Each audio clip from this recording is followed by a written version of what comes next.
I'm doing all this talking, right? And I'm on mute. I've been on mute the whole time, just talking, shouting people out and everything, man. Coach, can you hear me? Yeah, we got you, bro. Thank you, Dub. Man, what's going on? How you doing, Queen? Salute to you. Appreciate y'all stopping through tonight, man. Good. If y'all don't mind, change give me a quick second. Oh, change the view. I got you. Hold on.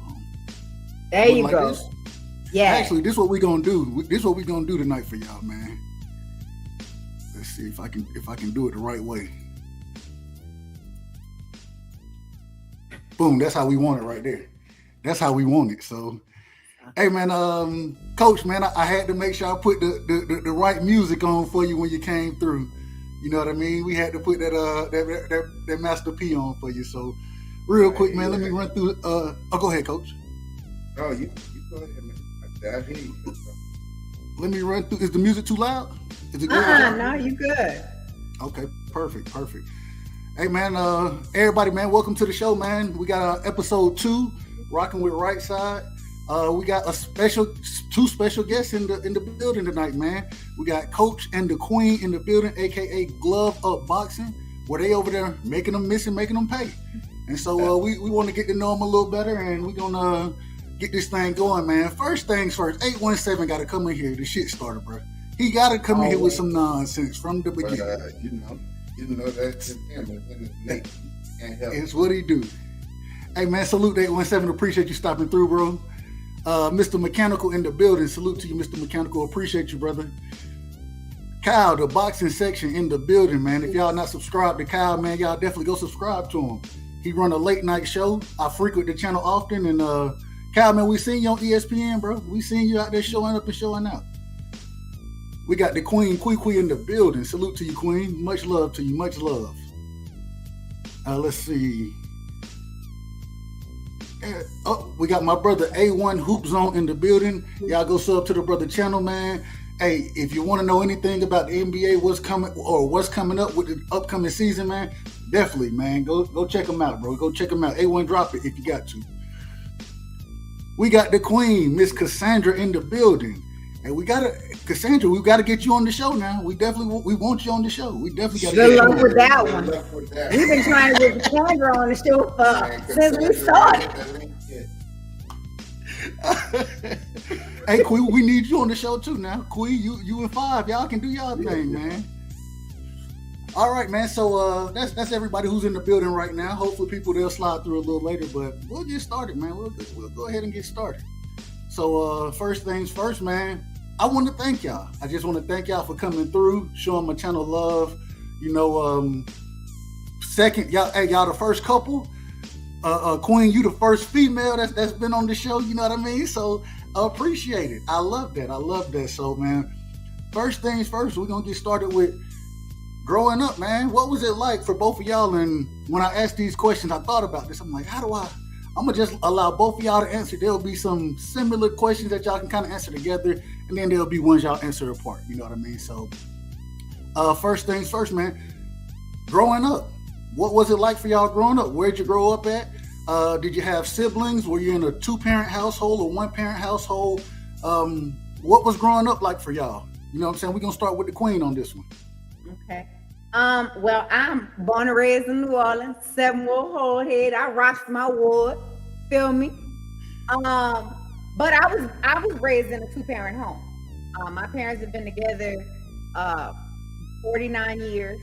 They've been married 43 years because they've been together as old as I am. They've been married as old as my youngest sister is.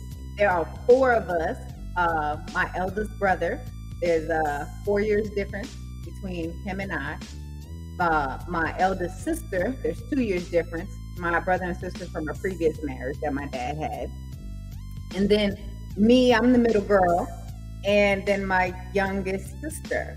So growing up for us was, I don't know life outside.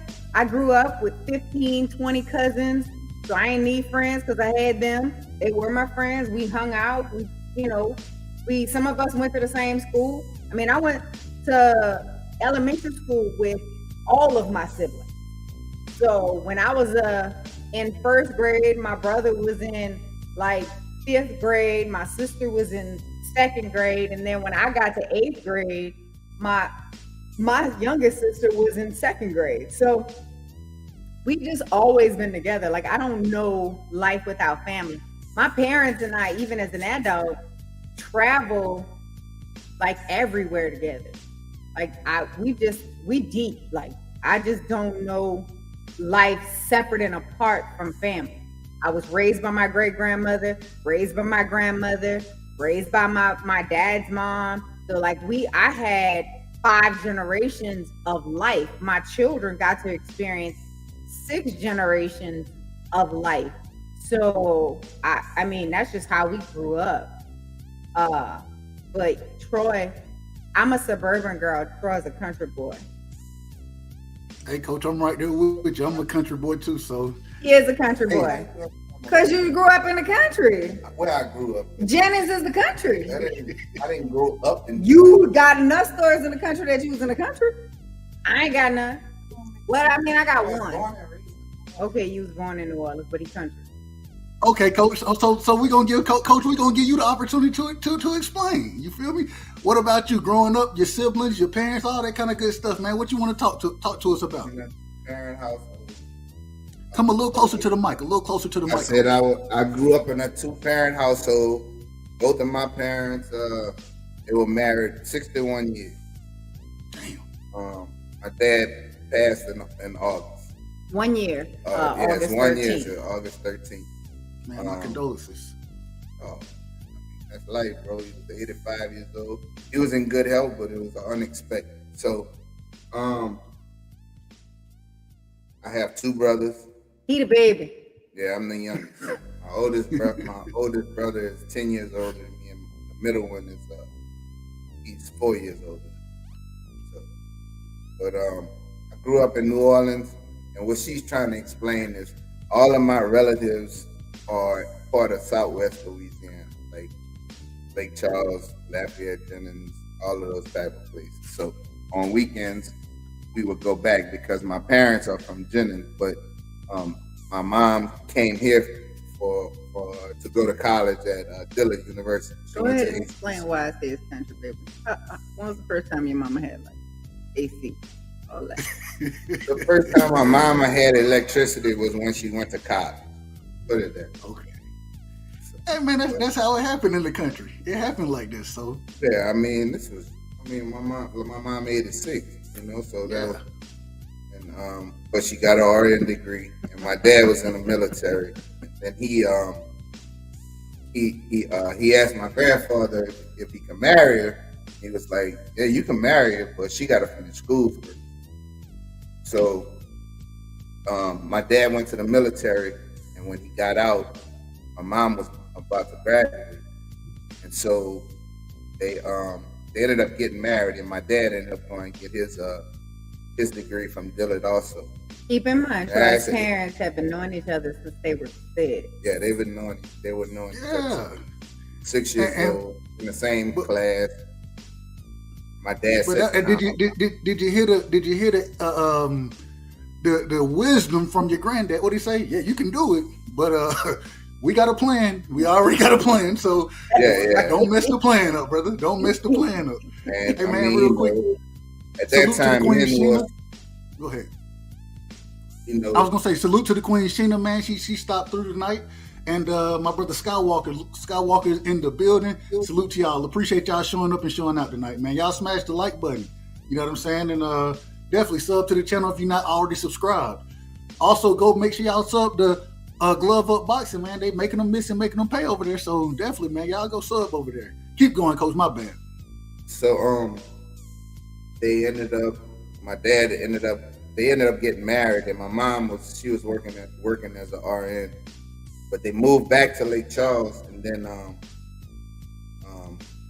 my oldest brother came, and then they moved back to New Orleans, and my dad was in school at Dillard, and he ended up getting his degree in biology. Then later on, after I came, and I think I was about 5, 6, he ended up getting his master's. He was driving from New Orleans to Baton Rouge every day, going to Southern to get his master. And he ended up getting his master. So I grew up in the neighborhood. It wasn't a bad neighborhood. It wasn't in the suburbs, but it was in the city. And I had a good neighborhood. I had a good upbringing. I mean, shit happens. You had, you know how shit is. Yeah, we were raised by villages, though. Yeah, I mean, like my best friend is still my best friend from 4 years old today. Yeah. You know, we lived down the street from each other. Played sports. I played football and baseball. And I ended up in high school. I was being recruited to play baseball in college, and I tore my rotator cuff. And then I ended up walking on to LSU. And then I hurt my arm again. But I started boxing late. Like I was around 18.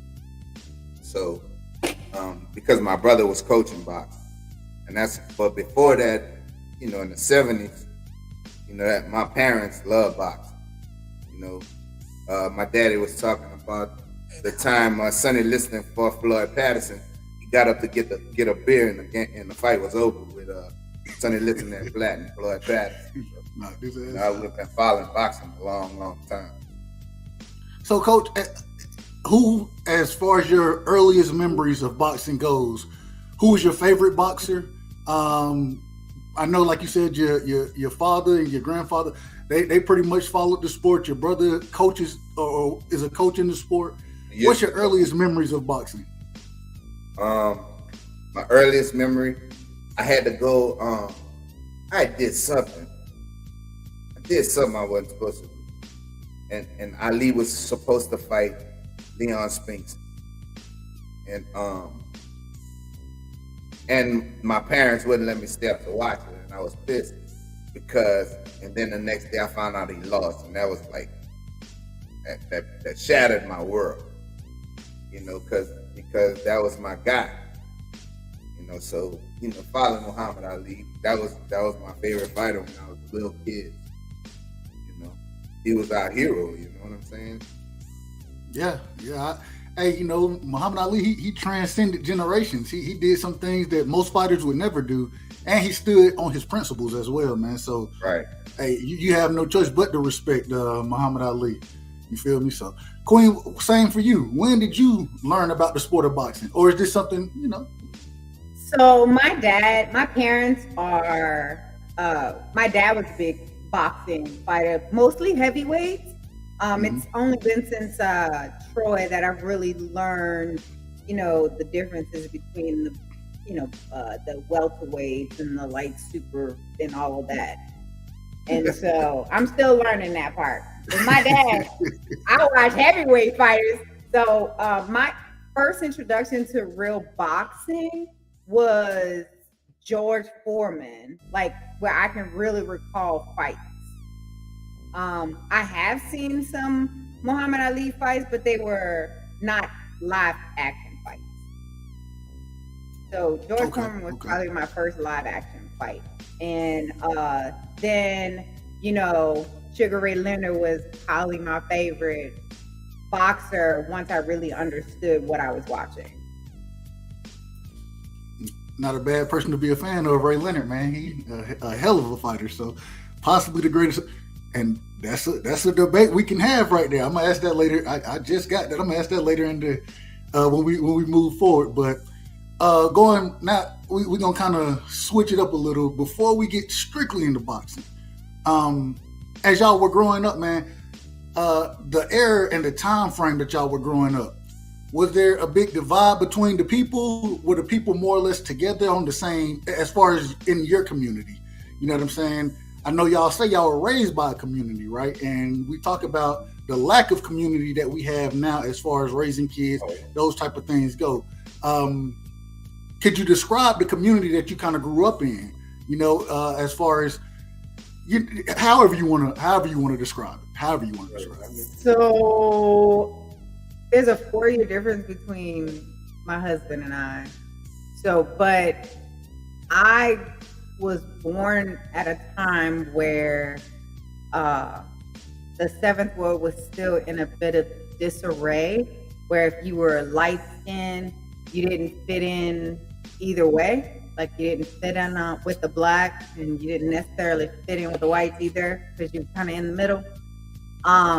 Where my grandmother and my mom would go to parties, and they had to actually pass the paper bag test in order to get in. And that's the era that I grew up in.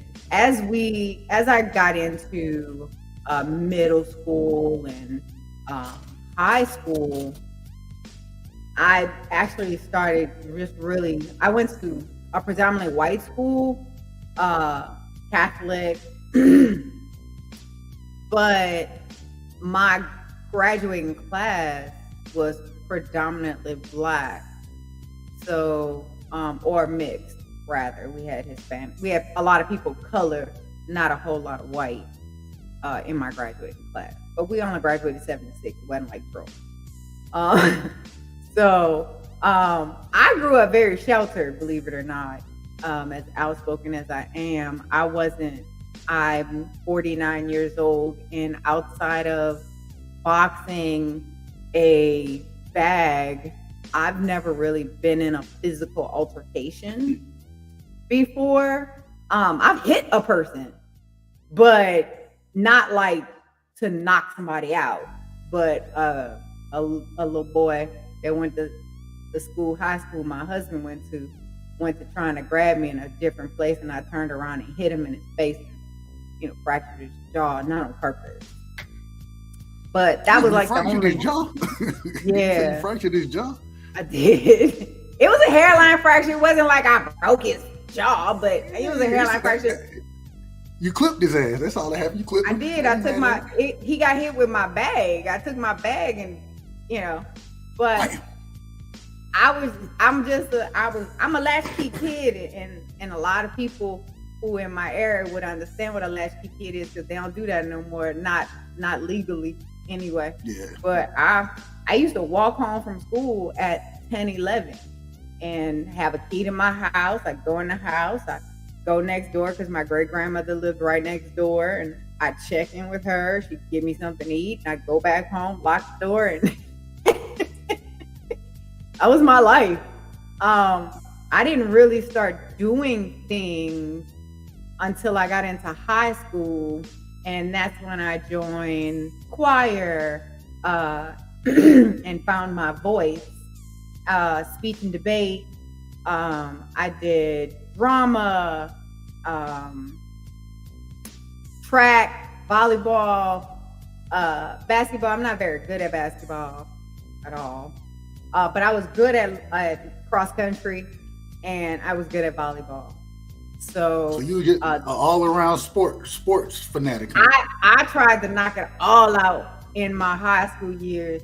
Then you won't be play grown, and then in my senior year I got pregnant. So all of that went to hell. But I did graduate with 3 degrees. So I have an associate in business.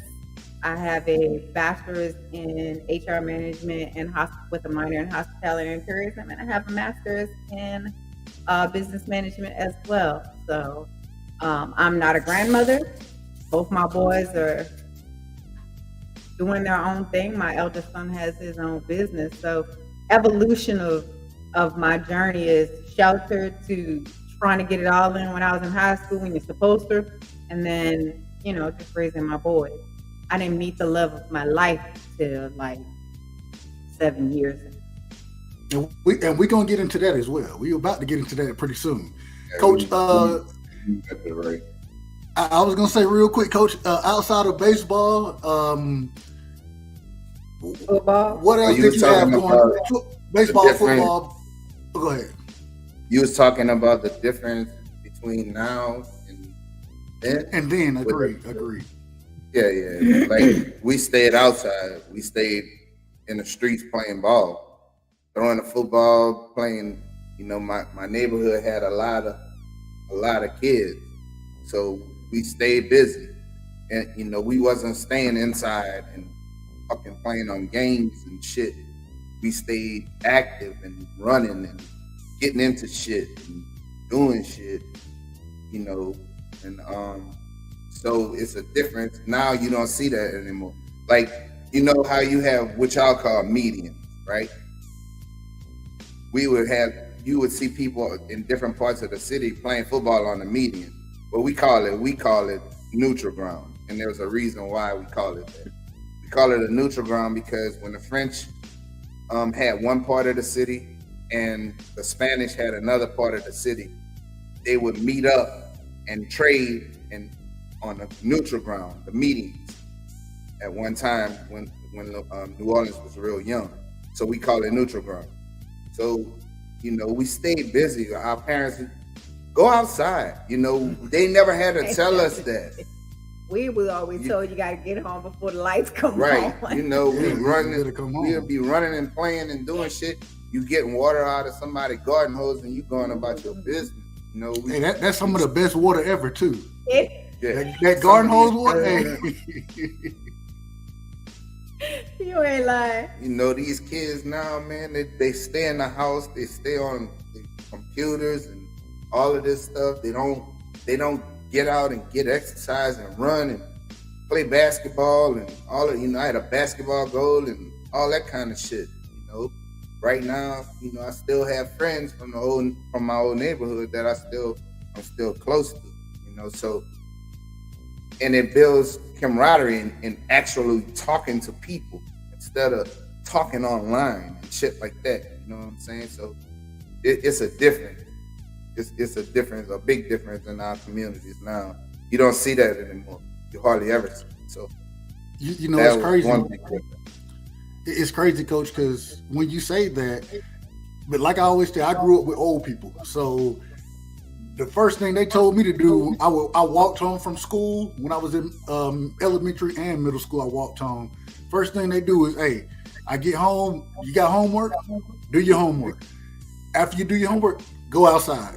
You know what I'm saying?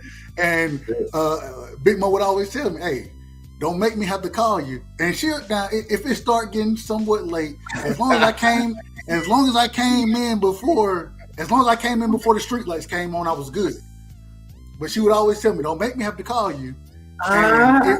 Meaning that if I do come call you, you better be somewhere around here that you can hear me and you bring your butt home. That's what need to happen. Bring your ass home. My grandma ain't never said no but. She said you better bring your ass home. Hey, look, you know, my great grandmother, she put so many different cuss words together. Sometimes you never knew who you were or what you was doing. My grandma would cuss me out in French Creole, baby. Ooh, hey. Now, I'm glad you just said that. New Orleans, a fantastic city. Maybe one of a historical city, possibly one of the best, or not even possibly. It is one of the best cities in the States, right? Man, being in New Orleans with the food, the culture, just so many different things that's going on there. Man, how do you make it happen? Like what if I come to the city? What do you recommend for me to do? How should I move in the city? I've been there a couple times. I've been there twice actually, and I got myself in trouble one time I went. The other time I was pretty good. So, but when I come down there, man, you know, the French Quarters. I hate Bourbon Street. I'm gonna be honest with you. I hate Bourbon Street. Wow. That's like the worst place to go. New Orleanians don't like Bourbon Street either. We actually okay, good. I hate. It's too. When we're in the French Quarter area, we actually hang out on Frenchman Street, right, which is where you have the live music. Right. It's more like bar hopping. You go from one, and all of them have music. So you go from one bar to the next bar, but it's just a different feel. They have the food truck right there. You know, they have some restaurants, and so when we're in the quarters, it's actually closer to the outside of the quarters, because the French Quarter area is called the Vieux Carré, which actually exceeds more than what most tourists see. When we tell people to come and visit New Orleans, we take them to a few touristy spots, but not like a whole lot. Most of our city's history is in places that people don't even think to see. Like, you know, you got to go down to the Ninth Ward. You got to go to the West Bank. You got to take the walk. You got to see that in the crescent part of the river, and why they even call us the Crescent City is because of that bend in the river. But know that in Algiers Point, that it's marked for when they used to have the slave trade and how they would just jump into the river versus being sold as slaves. There's a lot of enriched history, our jazz history, and how that breathes. We have plantations so that you can understand how white folks live, which I don't really go to. I just want you to know I did this. Let me tell you how I did this. I went to the plantation because I was like, I really want to experience what, you know, at least get a good understanding. And I did it backwards. See, what I should have did was I should have went to the Oak Alley plantation first because it's very white driven. It is, oh, we missed these days where we were serviced and we didn't have to pay them to do it, and the torture chambers that they had on the plantation, the living quarters. Like it's a really good slap in your face of what people went through, right? Mm-hmm. And then if you transition to what is called the Whitney Plantation, the Whitney Plantation speaks to the children of the enslaved people of Louisiana that worked those hard fields, tobacco, cotton, you know, those 24-hour type plantations that we had in New Orleans. And so they elevate you as to how these children, once they were freed, what they did, what they looked. And so there's a whole like story built around it. And the big slave revolt that they right. had. A lot of people don't know about it. So when we take people out, we take people not just in New Orleans, but in surrounding areas. But they really get a feel for how our culture even blends. I mean, we are French, we're Spanish, and you can see that when you're walking in the streets. We have a death museum, we have a cosmopolitan museum, we have Black History Museum. Like there is so much in the city to do that a lot of people miss out on because they're so focused on drinking and eating. So when we have people, we do a whole lot of drinking and eating. Don't get it twisted, but we cook it our way. So we don't really spend a lot of money on restaurants because we can give you all homegrown cooking right here.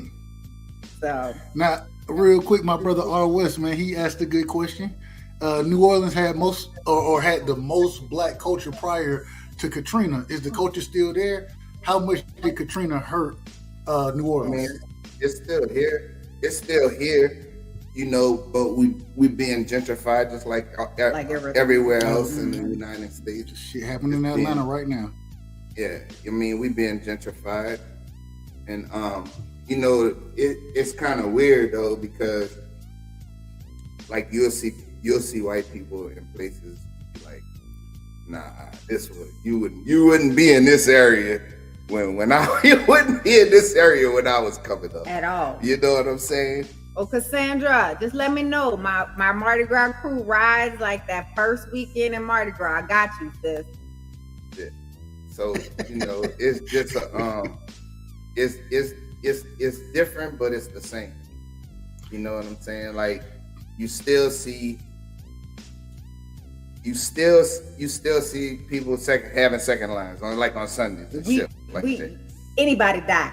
Prince died. We had a second line. Michael Jackson died. We had a second line. Anybody died? We gonna have a second line. I'm gonna tell you what. That shit be lit too. The second line be lit as shit, bro. I was like, what the fuck? So lit.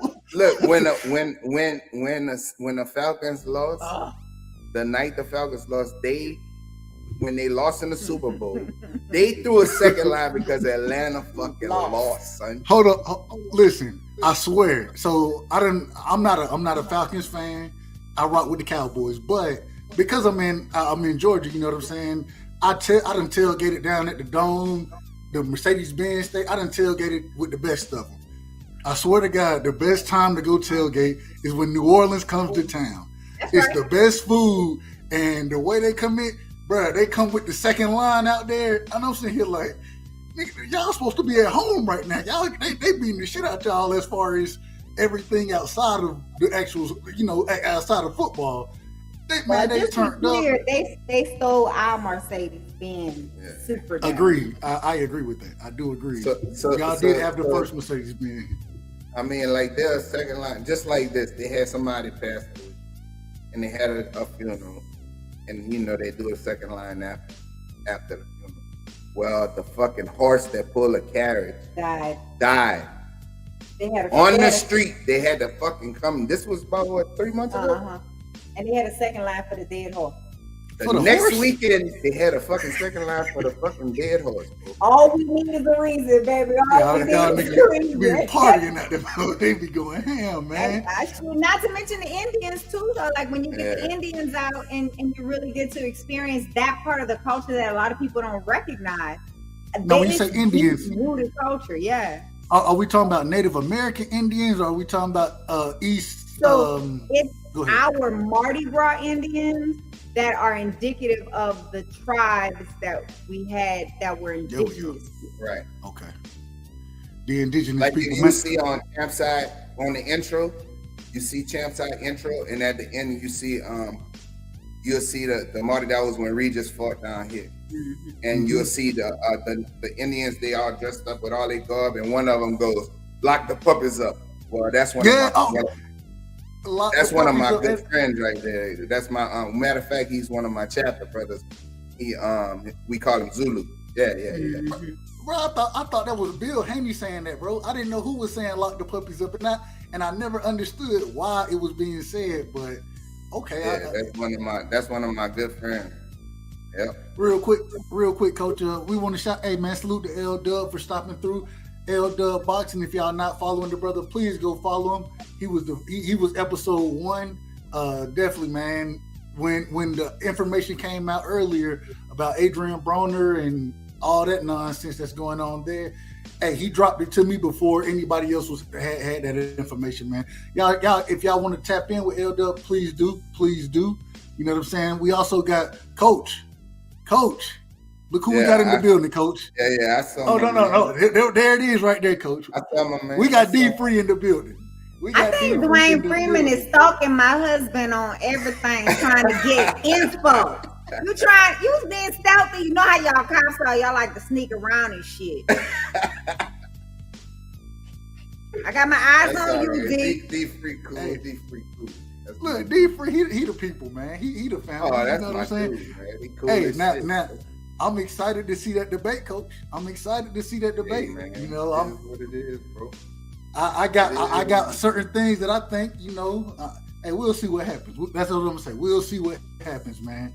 L Dub, man, they're asking for your link in the chat. Make sure you drop your link, bro, if you're still in the chat, man. If you don't, then my next show I'll drop it for him. But let's see. The Queen. You ain't made it out here. I won't even drive past the stadium anymore. Yeah. But okay, so now, real quick shout out to my brother D Ray Promotions in the building. D Ray, salute to your brother. Appreciate you stopping through tonight, man. Anybody else? We good to go. So now going back real quick before we get into the boxing talk, because that's coming up. But with the whole, and I know I've done a tour, and I wanted to bring this out right here. That's what I wanted to bring out. Let me find it. Where's my brother R. West? He brought out a good point. Here we go, right here. New Orleans they got the best haunted houses. Never been to a better one. Man, what is with and the voodoo, all of that's going on? I don't know. I'm just asking. Queen, is that a rabbit's foot on your ear? I don't know. I'm just asking. Nah. This is feathers. This is feathers, baby. This is feathers. First of all, I don't even believe in the whole voodoo thing myself personally. They do have voodoo priestesses. They still practice. But voodoo is kind of like Santa Maria. It has the same type of functions and stuff. It's been here for eons. That's that African, like Oshun and all of that. that they brought to the city. They still practice it. As far as haunted houses, you don't get no better than the haunted house in New Orleans. Like I let me tell you, I can't stand scary movies, but I love me some haunted houses. I go to this haunted house called the Mortuary, and it is at a real mortuary. It is 5 floors. So you start on the first floor, you go all the way up to the top, and then you got to go all the way down to the bottom. And then when you come out, as you're coming out, there's a guy chasing you with a chainsaw that doesn't have the things on it, but it is hilarious. And it is great. And this is next to a real cemetery. Now, I was gonna get there. Now, when you go down to like Lafitte and some of those areas, there's a hotel that is haunted that don't nobody really want to stay at unless you just won't be touched by ghosts. I don't even touch them waters. My cousin and them stayed there when they were here for their 10th anniversary, and they stayed one night. Shit started moving, and they said they left. So I don't know. Just saying. Did you say if you want to be touched by ghosts? You said touched. That's what I said. I said touch. TOUCH. And there's different places where they had slaves in the French quarters. Mm-hmm. And this lady, she was fucking cruel. I forgot the bitch's name, but she used to fucking torture her slaves and shit like that. Mm-hmm. I mean, bad, you know. So that area is supposed to be haunted. All of that. You know, it's crazy, Coach, because when I came down there, man, this was probably back in 2013 or so. When I came down, you know what I'm saying, the chick I was with, she loved that haunted shit. She loves it. I'm not, that ain't really my wheelhouse. And so, but she was like, man, we're going to go on a tour. I done booked this tour, this, that, whatever. I'm like, okay, I'm going to go, but. Oh, you went on a haunted tour? Yeah, man, I was sitting in there. We went to, man, I'm looking at motherfuckers like they crazy. I'm like, man, what is going on right now, bro? We went to the cemetery where they got people buried above the ground and shit. And we have to build above ground. Yeah. They was telling us that because of the water and because y'all below sea level. During Hurricane Betsy, even during Katrina, because we have where you can build in the ground, but above ground just protects, because during a heavy hurricane, flood, those bodies will. Yeah, the caskets will pop up above ground if we don't use mausoleums and stuff. So you have to. And the way they had the mausoleums, man, it was real interesting. It was cool as shit. It was just, I'm like, so everybody is like, whole family is buried in there, right? Like, you know, and so yeah. So you know the way that those work is, so.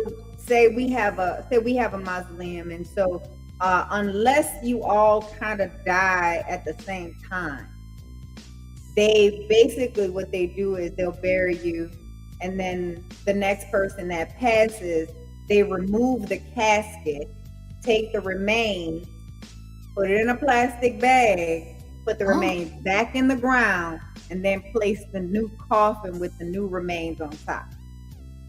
They didn't tell us that. So or in the mausoleum. In a mausoleum, they'll slide you out, take your bones or whatever, put it in a bag, put it in there, and then slide the new casket. Mm-hmm. Yeah. Damn. Well, what? Okay. If you bought the shit together, you know what I'm saying? Right. If the family bought it, this is the family burial spot, then they'll do it that way. Right. Yeah, and so the only time you have those problems is, say you lose an entire family at one time, then you get what, you can't put them all in one. So they usually, you buy like temporary spaces. So I plead the fifth on this one. I'm pleading the fifth, and we're going to move forward in the conversation because, hey, I mean, damn.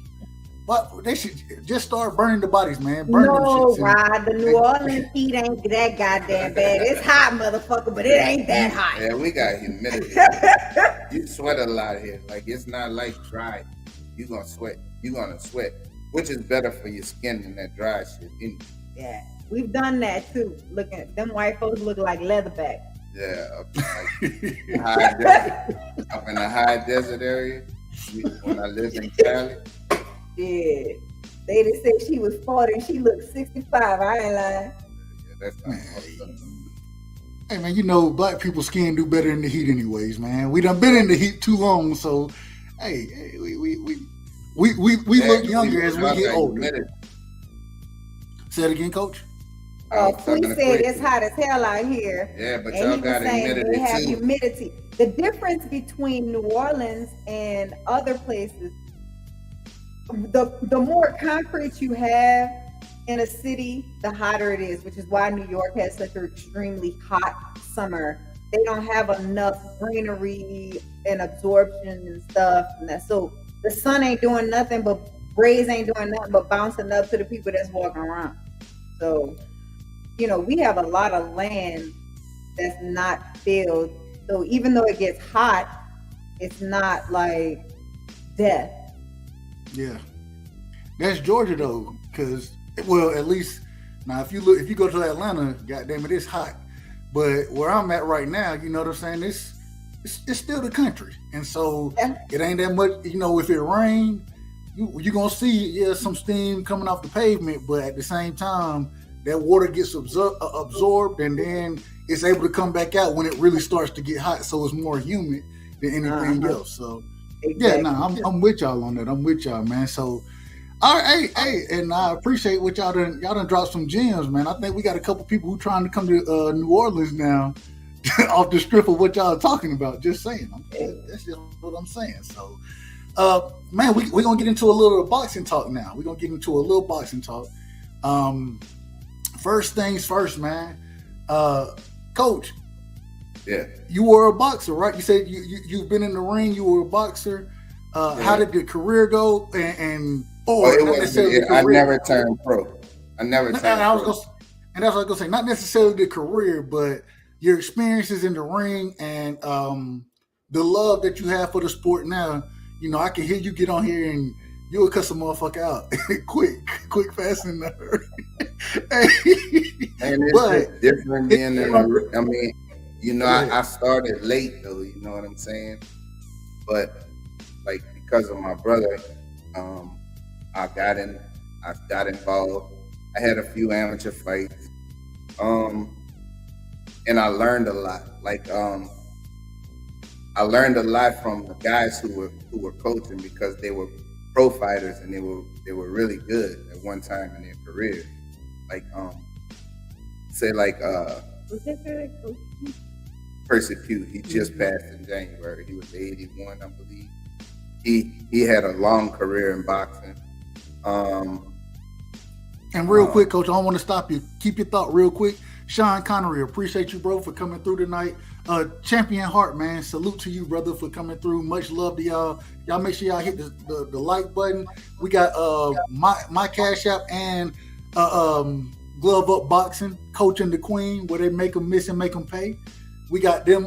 We got their Cash App there. Man, support these individuals, man. Support them because they're doing great work. If y'all not checking out the Friday night show, and we'll get to that in a minute. I want y'all to plug that, but if y'all not checking out that Friday night show, definitely go check it out. Keep going, Coach. My apologies. I cut you off. With one of my coaches. I don't know if y'all can see that. Absolutely. We can, 67-4 or 67 losses and 4 draws. That was one of your coaches, Coach? Tony Lacada. Yep. He fought Carlos Monzon. Yep. He lost that fight. I was gonna say he lost that fight. Yeah, he lost. Carlos Monzon can fight though. He could. Carlos Monzon can. But clearly, what was your coach's name again? Tony Lacada. You can watch that fight on YouTube. That was one of my coaches.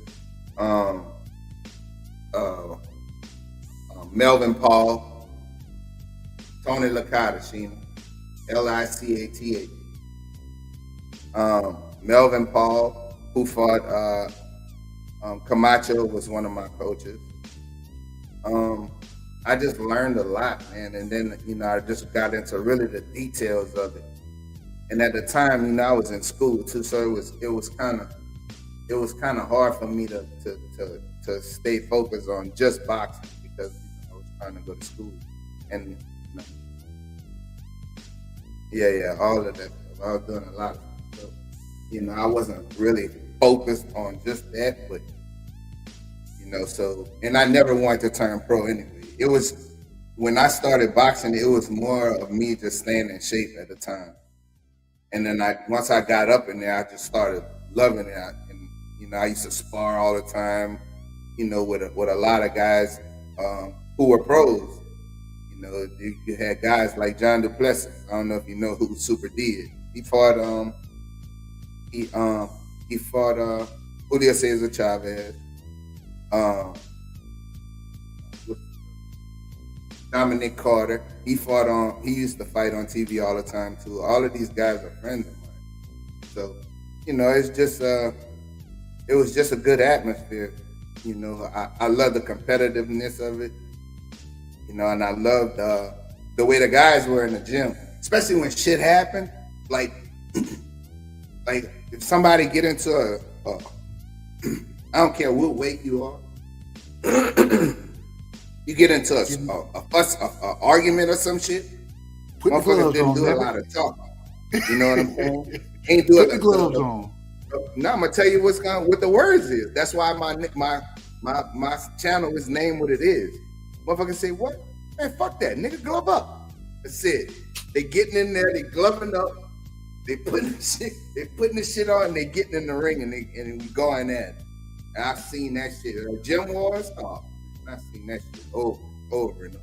And when I go in gyms now, it's not like that anymore. You know what I'm saying? It's not like that. You don't hardly see that shit no more. But motherfucker get into it, and motherfucker, man, fuck you, nigga, let's glove up. Let's go. And motherfucker get in there and go at it. You know what I'm saying? So it's just different. The kids now are different. The attitudes are different. You know, it was more grimy then. You know what I'm saying? So that's why I appreciated it. That's why I appreciate it.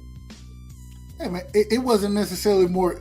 Everybody wanted smoke. And Coach, real quick, shout out to Charles Granger, man. Shout out to you. I know you just subscribed today, bro. Salute to you for subscribing, man. Definitely, man. Subscribe to Coach and the Queen over at Glove Up Boxing.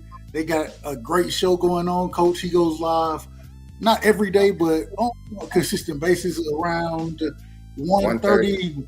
Yeah, 1:30 Central Time. Also, they have a Friday night show at it's 9 o'clock my time, so it's 8 o'clock their time.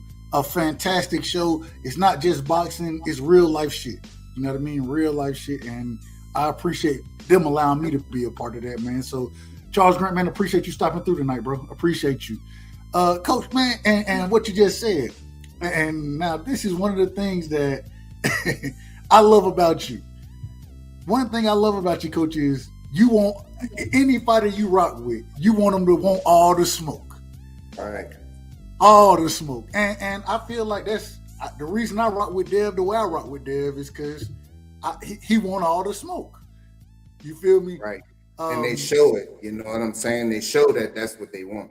They don't just say it. Like you'll have fighters that'll say the shit, and then when it comes down to signing a contract or making a fight, they go somewhere else. You know, the shit happened with Teofimo after he won the belt from Loma. Then he was talking about he was gonna fight Devin, and then this fucking Cambusa shit popped up. So, you know, it's just a different, like that. I don't respect that. I don't have no respect for it. And we're gonna get into the Devin. We're gonna get into that in one quick second. I wanted to ask this last thing. Mm-hmm.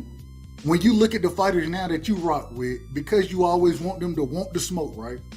Does that come from that you being in the gym with those guys who, damn it, if we got a problem, then put the motherfucking gloves. Let's fight then. Let's fight. Is that where it comes from? It comes from that, and it also comes from fighters of that time when I was coming up. You know, when it was motherfucker wanted to fight, bro. Like, you know, you got too much, like Floyd kind of ruined the game. You know what I'm saying? He kind of ruined the game, especially when, I mean, shout out to him. I mean, he's done great for himself, but everybody can't do what he did. And that's what these young fighters don't understand. You can't do what Floyd did. First of all, you're not gonna ever get the pay-per-view numbers that he did, because first of all, we have streaming and shit. So that'll never happen. But they forget about, this is what get me, they forget about that young Floyd Mayweather. who wanted to fight everybody and prove that he was the best. Pretty boy. And get bigger. Right. Pretty boy Floyd. Yeah. They forgot about him. They want to jump straight to, and that was the problem with Adrian Broner. He jumped straight to the fucking wannabe pretty boy. Well, nah, nigga, you gotta earn that. You gotta earn that way to get there. You know, he did well for himself at the time, you know what I'm saying, because of his ability to talk, but not because of him just fighting everybody at his division and then moving up and fighting everybody at the division. All of these fighters are pampered now, so, you know, and the networks don't help, and the promoters don't help the situation to give the fans the fights that they want to see. You know, that's why, you know, I rock with who I rock with, because they'll tell you, let's fight, let's get it in.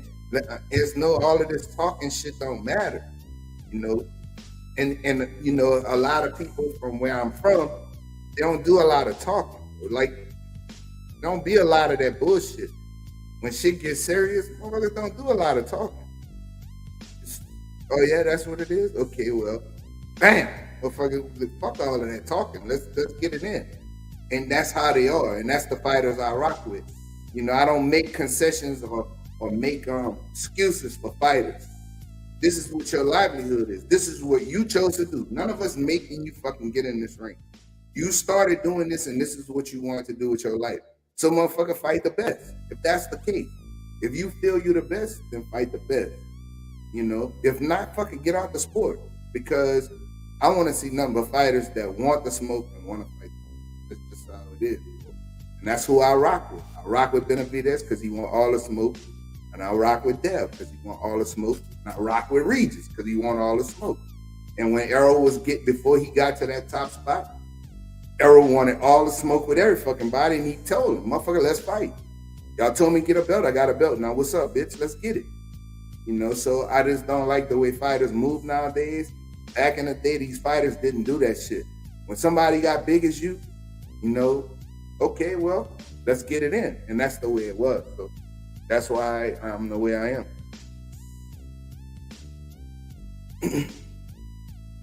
Yep. I mean, I met my husband boxing. So that's kind of, I mean, we met at a mutual party, but we didn't really start dating. We started dating because we started boxing. Well, you started. I started boxing. Same difference. He was coaching me. Like we were, you know, I was going to the gym all the time. She, you know, she was like, she said, I hear that you coach boxing. I was like, yeah. But will you train me? I want to lose weight and whatever. So I was like, all right, cool. And then we just set a time. But we already knew each other, you know, so. But you know what's so crazy? The question I was just about to ask, I was like, we're going to keep the boxing talk going, but before we get into it all the way, I was going to say, how did y'all meet? How did y'all know each other? What happened? How did the light skin love as 817, my brother 817, yeah. Not me, I'm light skinned with y'all, so we in the same boat. 817 would say, how did the light skin love? And clearly he black as hell because he hates that, but it's okay. I love 817, love him to death. How did the light skin love happen? And although I think y'all just kind of broke some of it down, but continue if y'all don't mind. It's funny. Troy and I, full disclosure, I've known Troy's middle brother 31 years, and I've never known Troy before 7 years ago. Hold on, real quick, Queen. Before you continue, Coach, did your brothers beat you up when you were younger? Nah. My parents, like me and my middle brother, we got into shit, but they were so much bigger than me, man. Like, yeah, my middle brother is 6'4", yeah. And you know, I was shit. I mean, I used to do shit, but then I go run by my big brother. So he was the one who was gonna protect me. See? So, and not only that, man, my dad would have fucked us all up, bro. Like, and my dad was small, bro, but that wasn't nobody to be playing with. He carried a big stick. I get in a lot of fights. Yes, I got in tons of fights. I mean, I can't count how many fights I've had in my life. At school, in the neighborhood, it's just, I can't even count that high. So like my dad came to school. I got in a fight one day, right? And I think I had a little scratch or something on my face. My dad said, "No, what the fuck that was? Don't go back to school and get into a fight. Telling you, don't go back to school." Well, the next day I went back to school and got into a goddamn fight. And with one of my, right now, the guy I got in a fight with, he's one of my closest friends. He lives out in Texas too. He's one of my closest friends. We grew up together. This was elementary school, and they called the principal. They called him. My dad was a principal at a high school, like a rough high school, and he left school and came there and whooped my ass in the principal office, in front of the principal. Like, she had to grab this nigga and pull him off me. Like, I tell your ass not to come get in the fight. But I would weigh my options though. Like, if I wanted to fight bad enough, I'm gonna take an ass whipping. You know what I'm saying? Like, I know I'm gonna get my ass whipped, but I'm gonna make this nigga have ass whipping too. So, I'm gonna take the ass whipping that's coming, but I'm gonna whoop this nigga ass first. And I'm gonna put some on his motherfucking ass too. Right. I'm gonna make sure this ass whipping that I'm gonna get from my people, it's gonna be worth it. You know what I'm saying? It was just my attitude growing up as a kid, because I'm super competitive. I want you to know that's a good segue into going back to our story about how we met. But God, I gotta tell you, that's what we were going, and that's what I'm telling you. This is a great segue though. Troy and I met at what we call a crab boil or crawfish boil on lakefront. So our friends had they were boiling crawfish, had playing dominoes, cars, the whole nine, listening to music out in the open, whatever. That's how I met him. They were playing horseshoes as well. So that's how I actually met him, was there. A month later, I find out he boxes and he used to coach boxing. So I was like, I hear you coach boxing. And he was like, yeah. I said, well, I used to do CrossFit and I can't do it anymore. And I need to do a high impact type of sport. So we go schedule our first session. Troy gets into it with one of the co-owners of the boxing gym. Not his fault. I will preface that it is not his fault that he got into the altercation, because if a man spit on me, I'm gonna fuck him up too. But we spit on. No, we were down. He was downstairs. He was downstairs working on a bag, and one of the co-owners was training one of his fighters who happened to be a girl. And so they got into some kind of conversation. He was jumping rope or some shit. They got into that conversation, and the girl was like, yeah, either she said or he said it about breaking her ribs in sparring. And of course, my husband, being the person he is, was like, damn, you had to break her ribs, blah, blah. You know, that back and forth banter. Then this white boy started talking buku shit. And so finally, my husband was like, give me 3 months to get in shape. I'll get in the ring with you and fuck you up. Dog walk your ass. So he was like, exactly. So he kept running his mouth or whatever. So Troy was like, you know what? It ain't about nothing. I want to clarify real quick. So the dude was and maybe I missed something. The dude was boxing. He broke ribs. He broke that little chick rib. He broke her ribs. Like he was. Hold on. And sparring a female, he broke her ribs. Is what you tell me? Yeah. What the? And that was exactly his response. That was like, bro. He was like, for real? What the fuck are you doing, bro? Like, why would you even go that far? And that was kind of the conversation. But he was kind of taking it a little far. So Troy came upstairs by me. And so the guy was like, now you got to get the fuck up out of my place, ABCD. He came upstairs by me, grabbed Troy's bag, and Troy was like, give me my shit. Don't touch my stuff. And the guy spit in his face. He spit at me. He spit at him. It didn't hit him in his face, but he spit at him. Right. He got to get his ass whooped. He got to get his ass. So enough did. And Troy wasn't really boxing him. But he was small. He was small, so he was. I don't give a fuck. I don't give a fuck if you smaller or not. No. Man, I'm gonna beat Once I had him. I also I practiced a key to just also. So that was so he threw a punch. I slipped it and I grabbed him and I pulled his shirt. His he had a hoodie on. I pulled it over his head. And then I bent his ass up and was choking him out on the stairs. Wait, hold on. This wasn't no boxing, man. This was a real altercation. This was we fucking fighting right now. We scrapping right now. It went downstairs, out the gym, outside. If it would have been in a boxing ring, it would have been out of fucking. He was too small for me. So when he took the swing at me, like I said, I fucking slipped it and I kind of like spun him and grabbed his hoodie and put it over his shirt, over his face. And I bent him over the ring stairs and I was choking him out. And then, I don't know, like you can look at, I'll show you him. So Ronald Weaver. Let me tell you, this was the first time This one of my close friends had been together. Ronald Weaver is who ended up coaching me after you didn't go back to the gym. This is one of my other coach got banned from the gym. One of my other little partners right there. His name Ronald Weaver. He was a contender at one time, but as he got older, he started losing.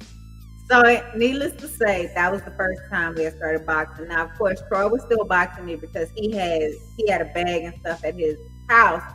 So I would train with Ronald Weaver in the gym, and then I would come home and I would train with Troy just to kind of, tune up whatever I was being told to make sure, because I still couldn't get that speed back to save my life. I could hit it every so often. It just moved too much to me. And it's about rhythm, man. You gotta have that. I ain't had none. Obviously, I couldn't. I had trouble with it. Yeah. And so, tell you, it was a mess.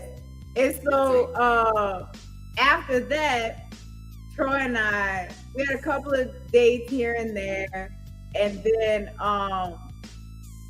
we went to Mardi Gras, and he ended up in another situation. But to transcend it into it, Troy ended up moving to California for whatever reason. We had only been dating probably 6 months or so by the time he found, he got let go from one job and he ended up transitioning into another in California. And so he was in California back and forth or whatever. And he ended up falling from a ladder. And I'm tying this in because this is how he knew that he wanted me to be his wife. So he comes home, he had a cast on, it had gotten wet. And wait a minute. I gotta make sure I got this right. And respectfully, coach, the nigga fell from a ladder. And that's when he knew he wanted you to be. That's what we. It's coming. It's coming. He had a business out in California, right? Okay. My bad. He fell off the ladder. He was working and doing something. And he fell off the ladder and blew his heel out. 11 screws in his heel to put it back together. Whole 9. He was in a cast, and he was on a little peg leg. It was all kind of interesting stuff, but this was a big weekend. It was his 30th. Did you say peg leg? Jose Benavidez? It was you put your knee like on a crutch. Yeah, it's like a crutch, but you can walk. But you can walk better, so you don't have to worry about having the real crutches. It's like the one you push, like the push. It's similar to that one, but it's an actual leg that allows you bend your leg into the crutch. And then you can walk like you got a leg, and so then you can just walk. Okay, right. Okay, I got you. Like a therapeutic leg or some shit. It's just like a peg leg. It's a crutch, but it was a peg leg. That's what it looked like. Y'all finna have fun over here. Don't do it to me. All right, look. So okay, let's go. We moving forward. He hurt. He hurt, and he got and then it had no. Look. It was cool. He hurt, and he had he was moving forward. He was moving forward. Right. So he gets home. It was a big weekend for him because it was his 30th high school thing, but it was also his fraternal his chapter reunion for his frat. And so he was going out. Q, right? You're a Q? Yeah. Yeah. Okay. Go ahead. And him and his middle brother, his middle brother is a Q as well. His older brother is a Kappa. Huh? So yeah, they all D9. So the older brother the Kappa, and then y'all play as Q. Hey, yeah. Coach, you still stepping out there? If it come down to it, you twirling, you spinning. If Atomic Dog come on, you showing out? Yeah. Oh yeah, he gonna show out a little bit. Yes. It ain't gonna be long. But he will show out. He doing his thing. That's all that matters. So, he doing his thing. So Troy gets home, and he had just gotten home. He was taking a bath, trying to scrub his foot, and he couldn't get to it. And so I come in the bathroom. I'm like, boy, put your foot up here. Let me get up in it. Let me scrub it. Get it right. Right? He was like, nah, babe, don't worry about it. It's nasty. You know what I'm saying? I said, boy, if you don't put this fucking foot up here. And I scrubbed that foot, lotioned it up, put his sock on, made it gloss, and that was it right there. Hey, Coach was like, oh, she loved me. If she can do that right there, we good. Yeah, we good on that one. Yeah, I said, hold on. These other motherfuckers won't do no shit like that. Not no shit like that. Yeah. So this is how it is. See, you put your knee up in it and it's strapped to your thigh. And when you get on it, you can walk like you normally walk. You see? Like she'll put her knee on it. Yeah, I see what you're talking about. And you can walk with your leg is pointing this way, back. But right. You can walk. But you can still move. It's a normal step for you. Normally walk. But Troy tells everybody. Yeah. That's when I knew. I said, you know what? These other little bros wouldn't do no shit like that. No, hell no. My shit up, had my shit all that's love right there. That's love right there. Yeah. So I said, you know what? I think this might be the one. Gonna take care of me. Coach rubbing them hands. That's how he was thinking. But it's so funny though, because I'm like, so that was the thing. It wasn't all of the other stuff that I was doing. It was that one thing. But that's what it is. It ain't about, it's crazy because some of the other things that you may have been, I don't know what was going on. I ain't even saying nothing about it. Some of the other things, man, other people may want to do that, but when it comes down to me being injured, and you sitting there saying some shit like, man, motherfucker, put your leg up here so I can make sure this shit is correct. Hey, let's make sure that you're right, you know what I mean? And it shows it's a whole nother level. It's a whole nother level of care. And I respect that. We were at, I'll tell you how funny. Now he's on this leg. We're at the football stadium, and there is this storm rolling in. I left my mother-in-law, my father. They weren't even my mother-in-law and father-in-law yet, but I left them two in the stands because I'm like, I gotta go and get my man because it's about to storm. So I had to come. Told him to stay where he was, ran out, got the car, pulled up to the side of the street to make sure he was able to just get in the car without any problem. That shit different. Yeah, hey, and it's crazy when one thing you, as a man, one thing you look at, yeah, of course I can like a motherfucker. Man, when somebody like me as much or more than I like them, you know what I'm saying? And I can reciprocate that, that's a match made in heaven for me. Shit don't always happen that way. And we're not getting into all that. We'll talk about that on y'all's show on Friday night. We'll talk about that on y'all's show Friday night, man. Yeah, so, but that's how we got into where we are. We dated 2 years before we got married, and our marriage was tied to boxing. Yeah. We were supposed to. We had kind of talked about it. He was like, well, babe, Spencer's coming to fight in Vegas. You should just fly up here. We'll call some of our closest friends, tell them to meet us in Vegas. we watch the fight, we get married, and then call it a day. And I was like, bet. But then Huh? Sis got hurt. Wait, hold on, wait a minute. Coach, you didn't plan it out like Coach said you can fly up here, we can watch the fight, we can go get married, and we good to go. That's what just happened?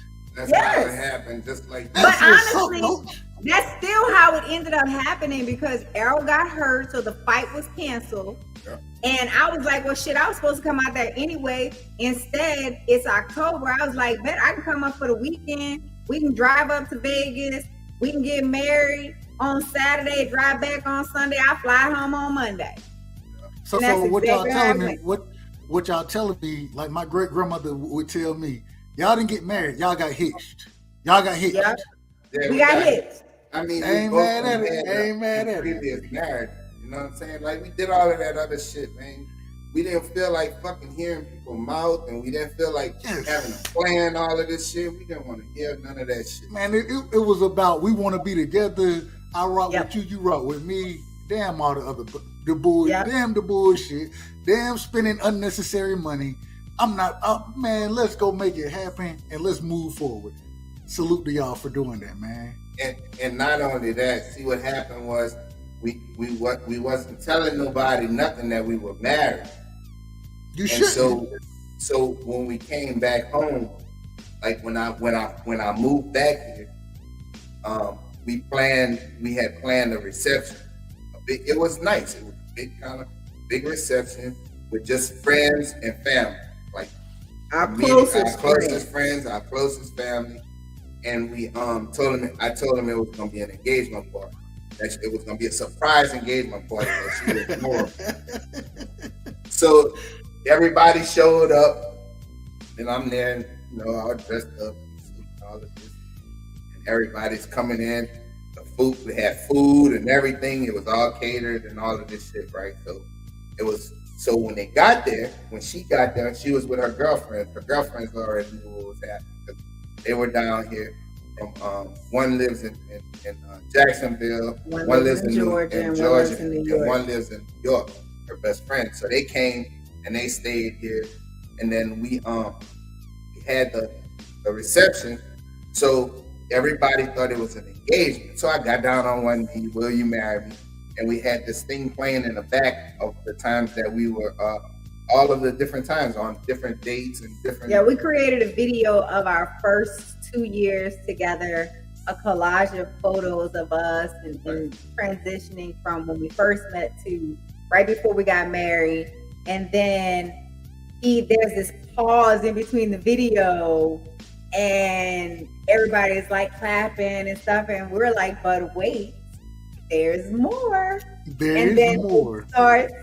It starts our whole wedding procession and the different pictures that they took throughout the wedding, and then the final end, and then it ends that way. Ooh, child, my mama was livid. Everybody was mad, like they was mad. They was mad.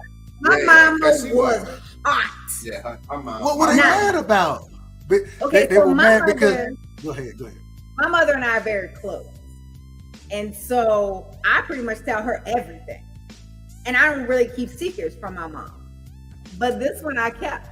My husband, on the other hand, did not. But there's reasons why. Him and his daddy got into it about fornicating and all of this. And he's like, I'm not fornicating, I'm married. And it was the whole big thing.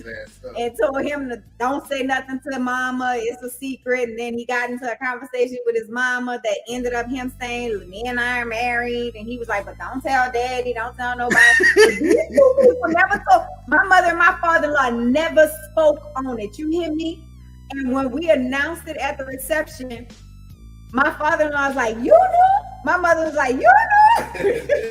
And my mama was like, they knew and I didn't. I was like, I didn't know they knew either. It was a mess. But it took my mama 2 years before she forgave us for getting hitched without her. Really? It was more about her not being in the loop than anything else.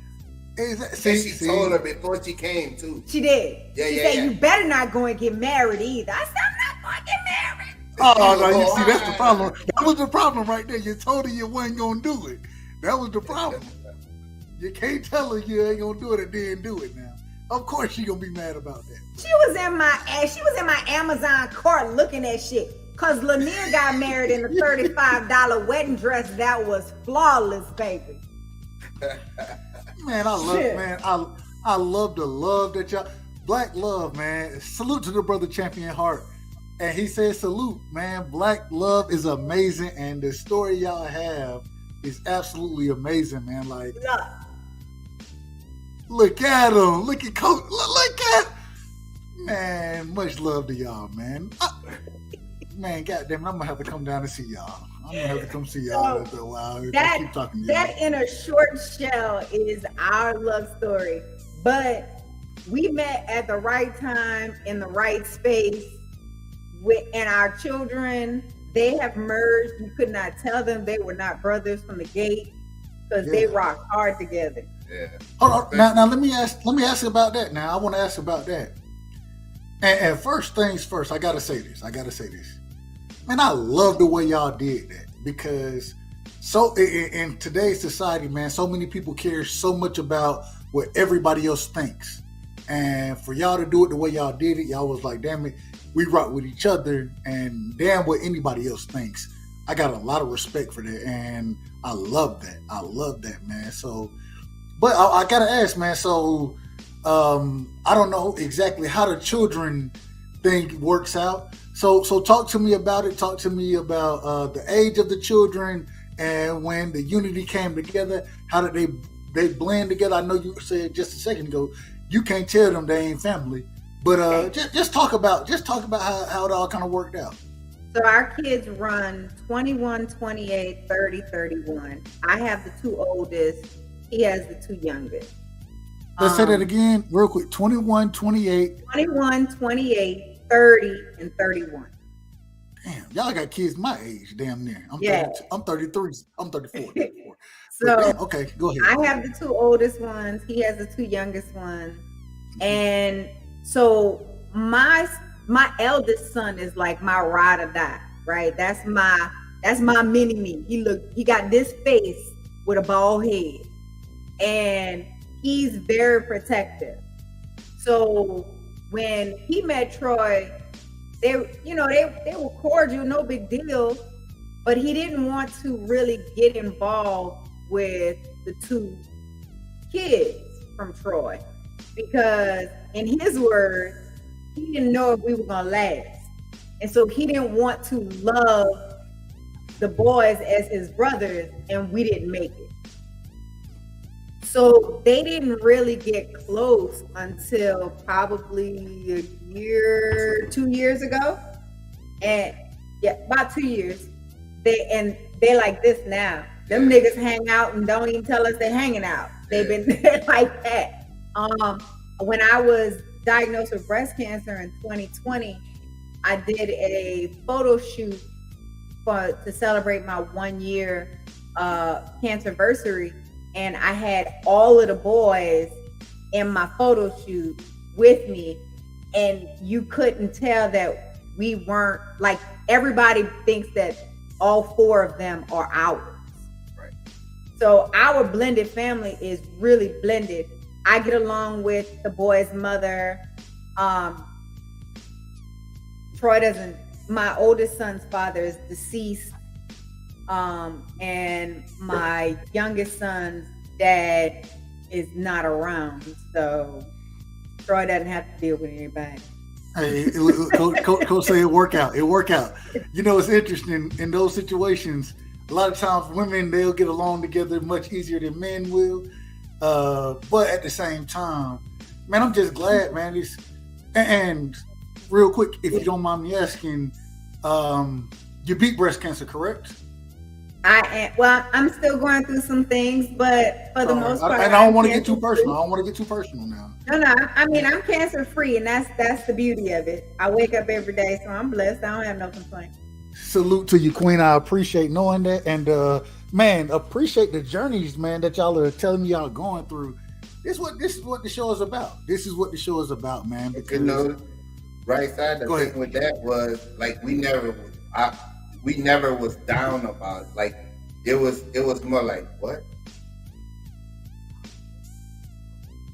And it was like, okay, what we gotta do? What's the next step? What's the next step? Right, like I would never let her get down. Like she done had a couple moments, but for the most part, bro, like she just never got like down. It was more like, okay, well, it's time to fight. Fuck, let's get it. And, you know, that's what's. Boxing is the root of my fight. I'm telling you, boxing plays a lot in our life. People don't realize how tied it is. It's how we really joined together. It was a part of how we were planning our wedding. It was surrounding boxing. And then, you know, when we started into this breast cancer journey, it was like, okay, fuck it. Let's get it. Like, I'm ready. You know, I'm gonna tell you.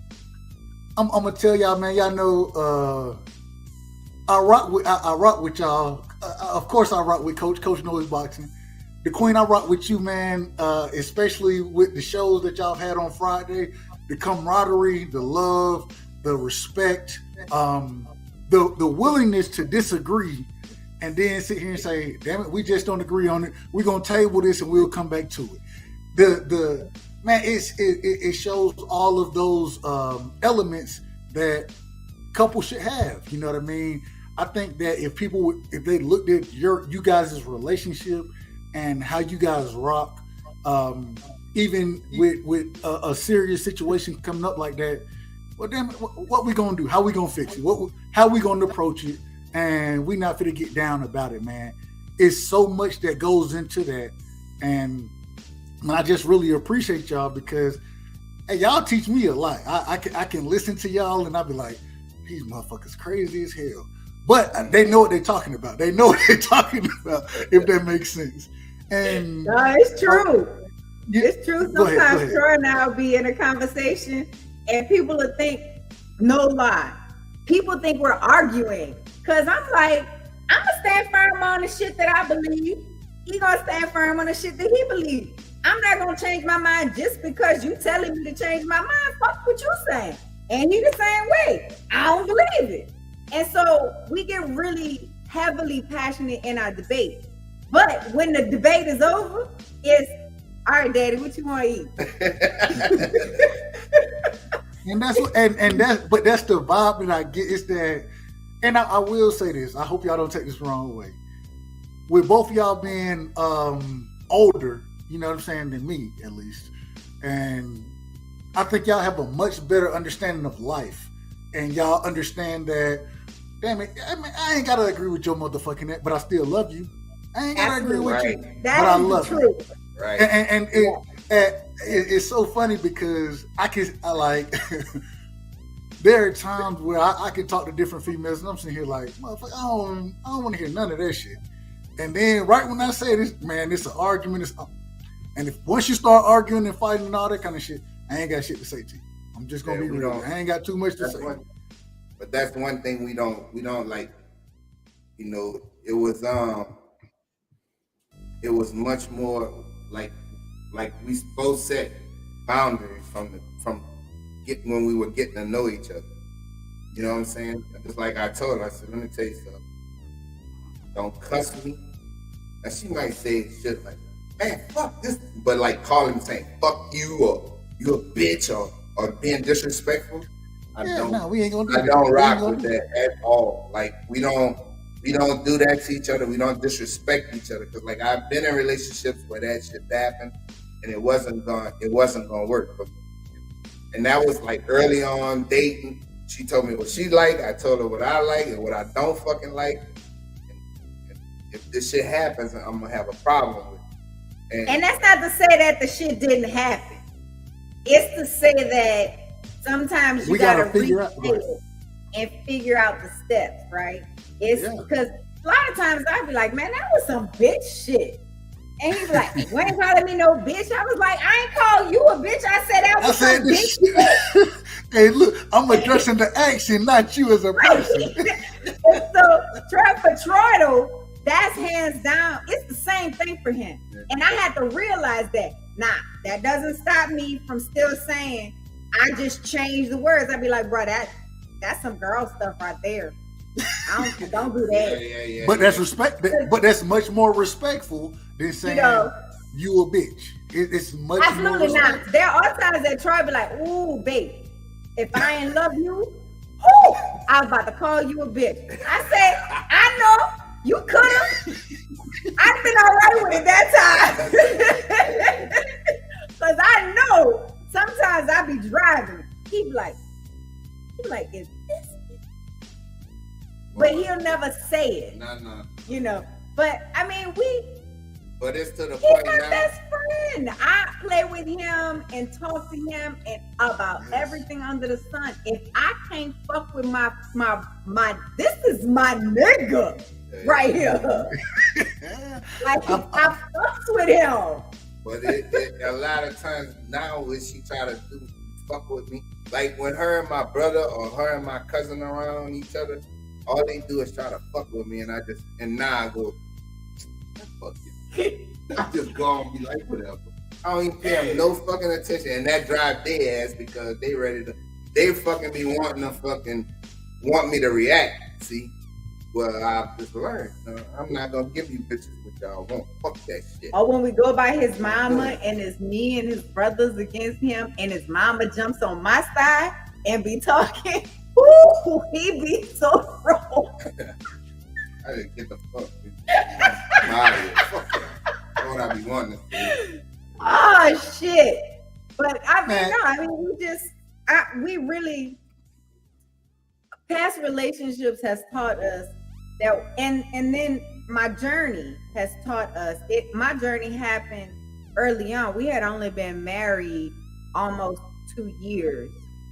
We were still in that newlywed. We still are technically in our newlywed stage of marriage. And so it was like, okay, I just found my best friend. I ain't trying to lose her right now. And for me, it was like, I've done this journey with my son. It's just now I have to be in the driver's seat. So how we gonna do this?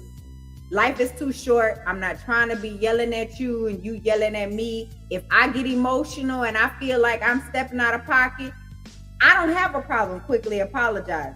Or he'll just be like, no, we're not about to do that.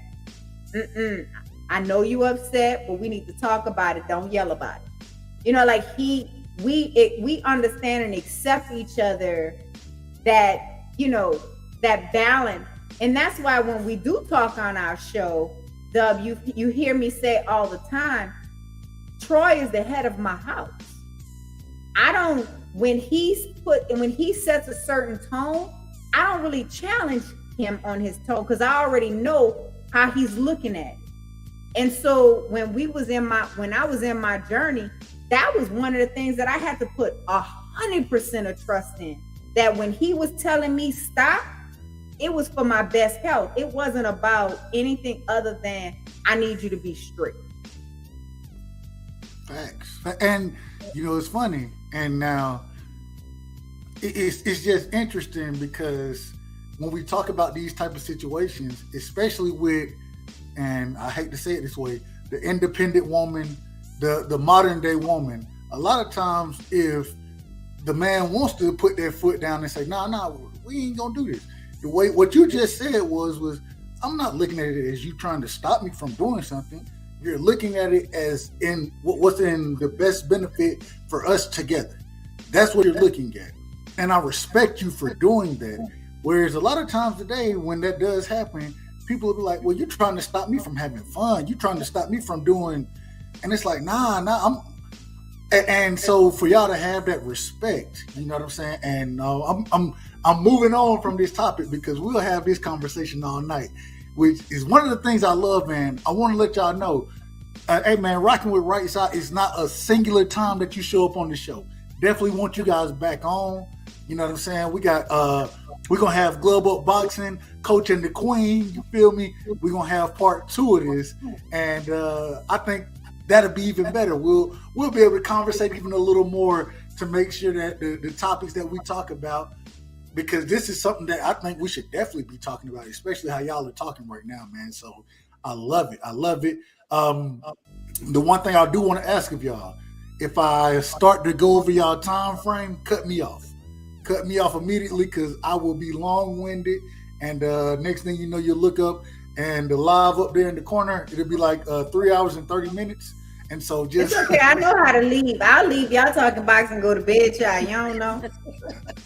I be like, all right, Doug. See you later.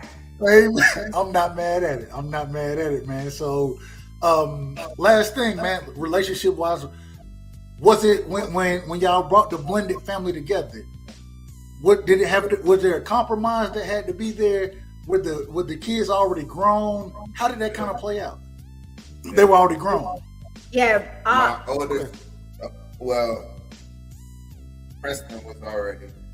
Her oldest was. So my two boys was living with me when we got married, but they were already grown and able to pay their own bills. I have one of my youngest son is autistic. He has Asperger's, and so my oldest son and I spent a lot of time just trying to get him to a point where he can live on his own and things like that. So that was one of the things that Troy had to acclimate to, just understanding my youngest son. But the funny part is his youngest son and my youngest son talk the same language. So our youngest was able to really help in certain understanding, and because he's a gamer. All of them are gamers. And so but they athletes too. They're right. Lenny's the only one that's not an athlete. Right. The other three, all sports heads: baseball, football. You know, they've all Her played. oldest did he did the Thai box. Yeah, he did. Thai. Muay Thai? Muay Thai? Yeah, Muay Thai. Hey, that's some shit right there, bro. Yeah. Real quick. But this If you can do motherfucker that- live like tree trunks, bro. They are. This motherfucker kick the shit out you and break your shit like for real. Yeah. He fucking big and strong. I mean, my oldest son is 6'3", 6'2.5", 230 pounds, mostly muscle. Yeah. So Big ass dude. know. He a big ass dude.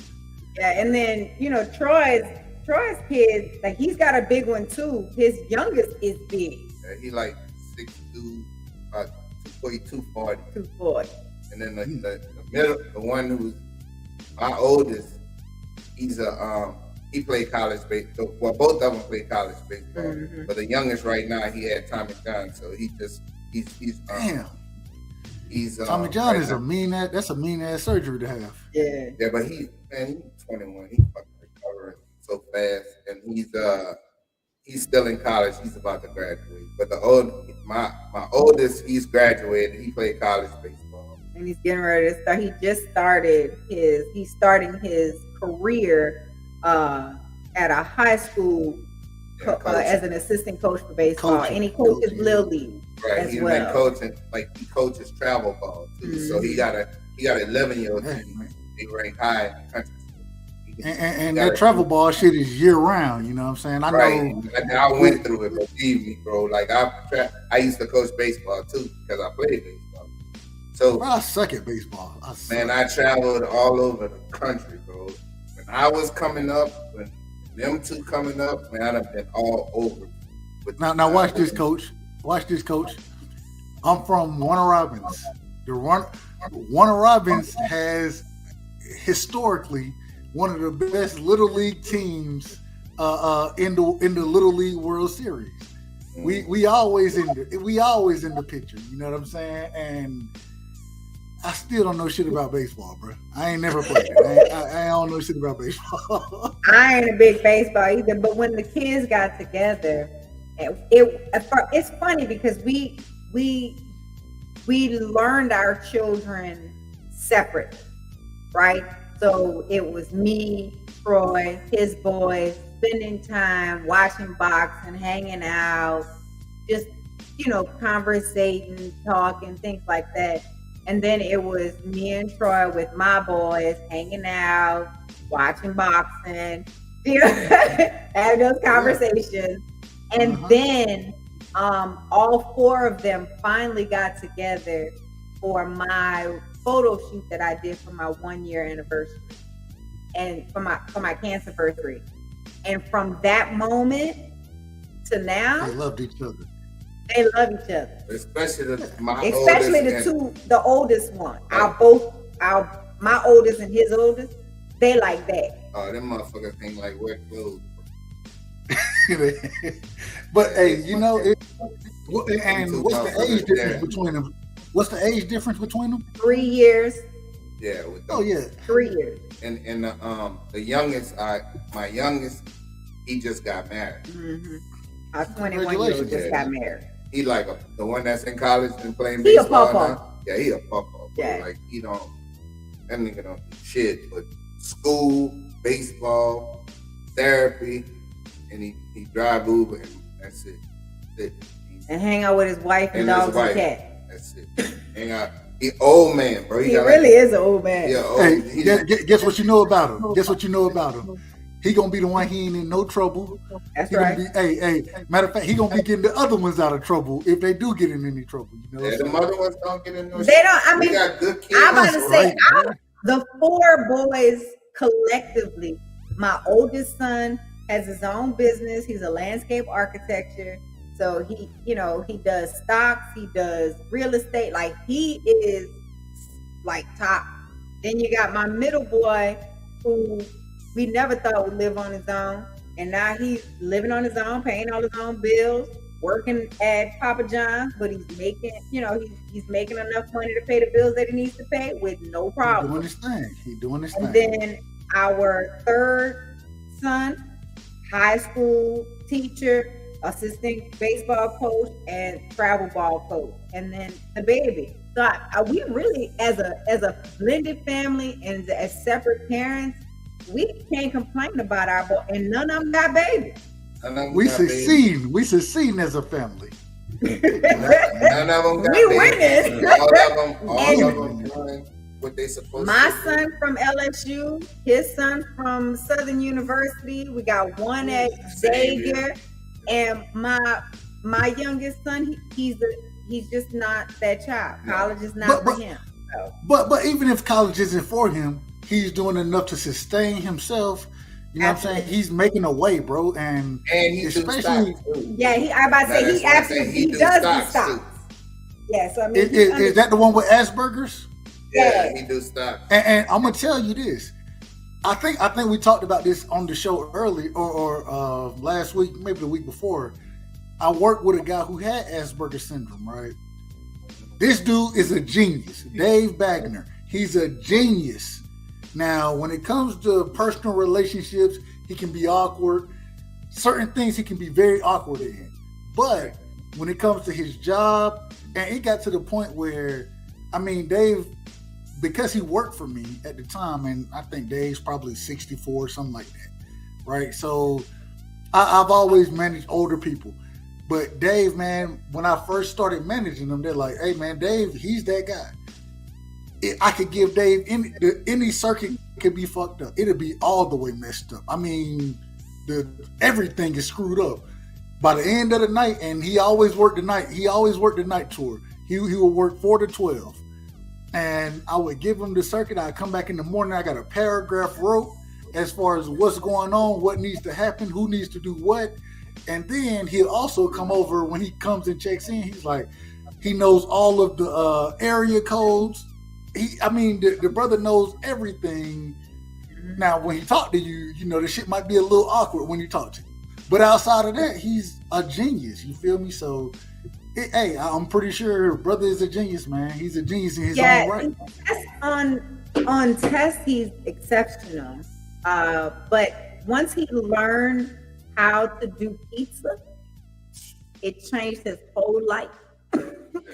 That motherfucker loves pizza. He's good at it. He loves making pizza. And he worked, and he's gotten 4 raises since he started working at Papa John's, and he loves it. So I can't even, I don't complain. Overall, we got a good family. Like, our family, my mama is just different, but as far as family, like my son has been by his mama's house and hang out and talk and, you know, blend. Like we mesh. His family is everything I grew up with. Some of my family is everything except my mama. Is everything that he grew up with. My mom is just a special breed, girl. Like we went out this weekend, and one of my best friends from when we were like in second grade is her cousin. And like I didn't never met her all of that time. You know, so and I've been knowing her family, like people in her family, I've been knowing them for years. Like years and never met her. Never. And our city is not that big. At all. So it just was meant to be at the right time. God meant for us to meet when we met because there's no reason that we shouldn't have met before. Facts. Hey man, so bro, it's crazy because you meet a lot of people, and when you are able to talk to individuals who vibe the way y'all vibe, you know what I mean? It's just a true honest vibe there, and I love it, bro. Like I love it. Black love, light skin love. It's still alive, man. It's the light. Hey, Coach, I kind of said, you know, 817. You know he gonna give me hell about this shit after. Next time I'm on the panel with 817, the nigga will give me hell for no reason. But man, y'all are fantastic as far as what y'all got going on, and I appreciate y'all, man. Y'all are setting the standard for the community, and then with the conversations y'all are having, it's setting a huge standard, and y'all making a way. Y'all making a way for individuals to learn and to grow from y'all. You know what I mean? So now we got to and now if y'all want to stay on, that's cool. I'm gonna go ahead and put y'all on. I'm gonna put y'all ringside, right? Y'all ringside with Rightside. And so when you ringside with Rightside, that means that, damn it, I don't want to hear nobody asking anybody anything. I'm going back and forth and I'm asking questions. I just want the answers to the questions. And I need short answers to these questions that I'm asking. Right. Okay, is that cool? Is that cool? Yeah. Yep. All right. Here we go now. Here we go. I'm going to start with the queen on this one. I'm going to start with the queen. Is Adrian Broner, does he really have mental health issues? I would say yes, but not to the level in which they're pushing it in the media. Coach, your thoughts? You can't say fuck them. You can't say fuck them. I ain't gonna say fuck them. Do I think it? I think he have issues. Do I think he has mental health issues? Yeah. He may have. And the reason I'm saying he may have is because you get hit in the head for a living. And it may have some effects on him. So I'll say he may have some issues, but he got more than just mental health issues. You know, as far Coach, are people being too tough on Adrian Broner? No. And the reason, you want a reason why? No, he's not being too tough on him because you got example after example. Just like I said earlier on Everything Boxing. You know, bro, you took all of the flashiness, you took all of the stunting, all of this shit from Floyd Mayweather, but you didn't take his work ethic. And you know what you have to do because when you were hungry, you worked your ass off. And now you got lazy. There was never a reason for him to leave being close to the top or at the top. Okay, you lost. So what? A lot of greats lose. But the point is that you never had discipline. And you know, just like I said earlier on Everything Boxing, I blame his dad. I blame the people that's around. I blame his father for not taking control of him as a young kid and whooping that ass and making him and his brother do right. So, because there's no way, like, I can't even imagine my children behaving like Adrian Broner. I can't even imagine. First of all, you have no pride in your family name, in your family. When your behavior is the way it is, you keep getting in trouble and shit like that. You have no pride. So, no, I don't. Just say, man. Oh, it's my turn. Yeah, same question to you. Go ahead. My husband don't know how to do short answers. Can you repeat the question, please? Adrian Broner, once again, should he be getting the criticism that he's getting? I would say yes. For me, Adrian Broner is like a teapot. You know, he was good when the fire was on and it was boiling, and then he lost his fight and he lost all that steam, and he don't know how to get back hot again. And we're gonna start with you, Queen.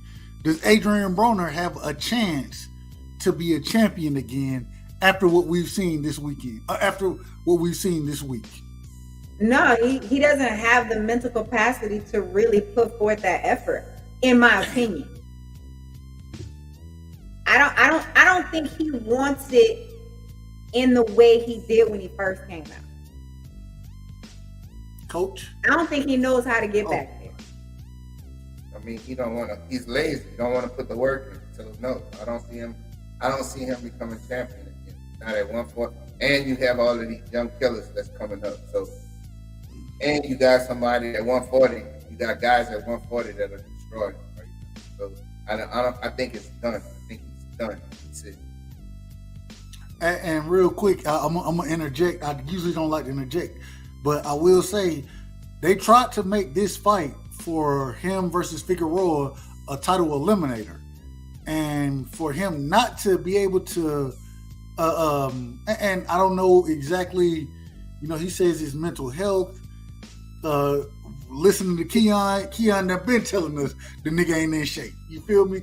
He done been putting that out there multiple times. So I'm not gonna put any aspersions on the brother, but if it's for a title eliminator for you to be the number one in the WBC, damn it, you got to take that fight if you in shape.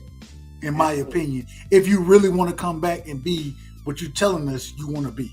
So I got questions about it. Next question. So the division, you know what I'm saying? The 40 division, the light welterweight division. Is that what they call it? The light welterweight division?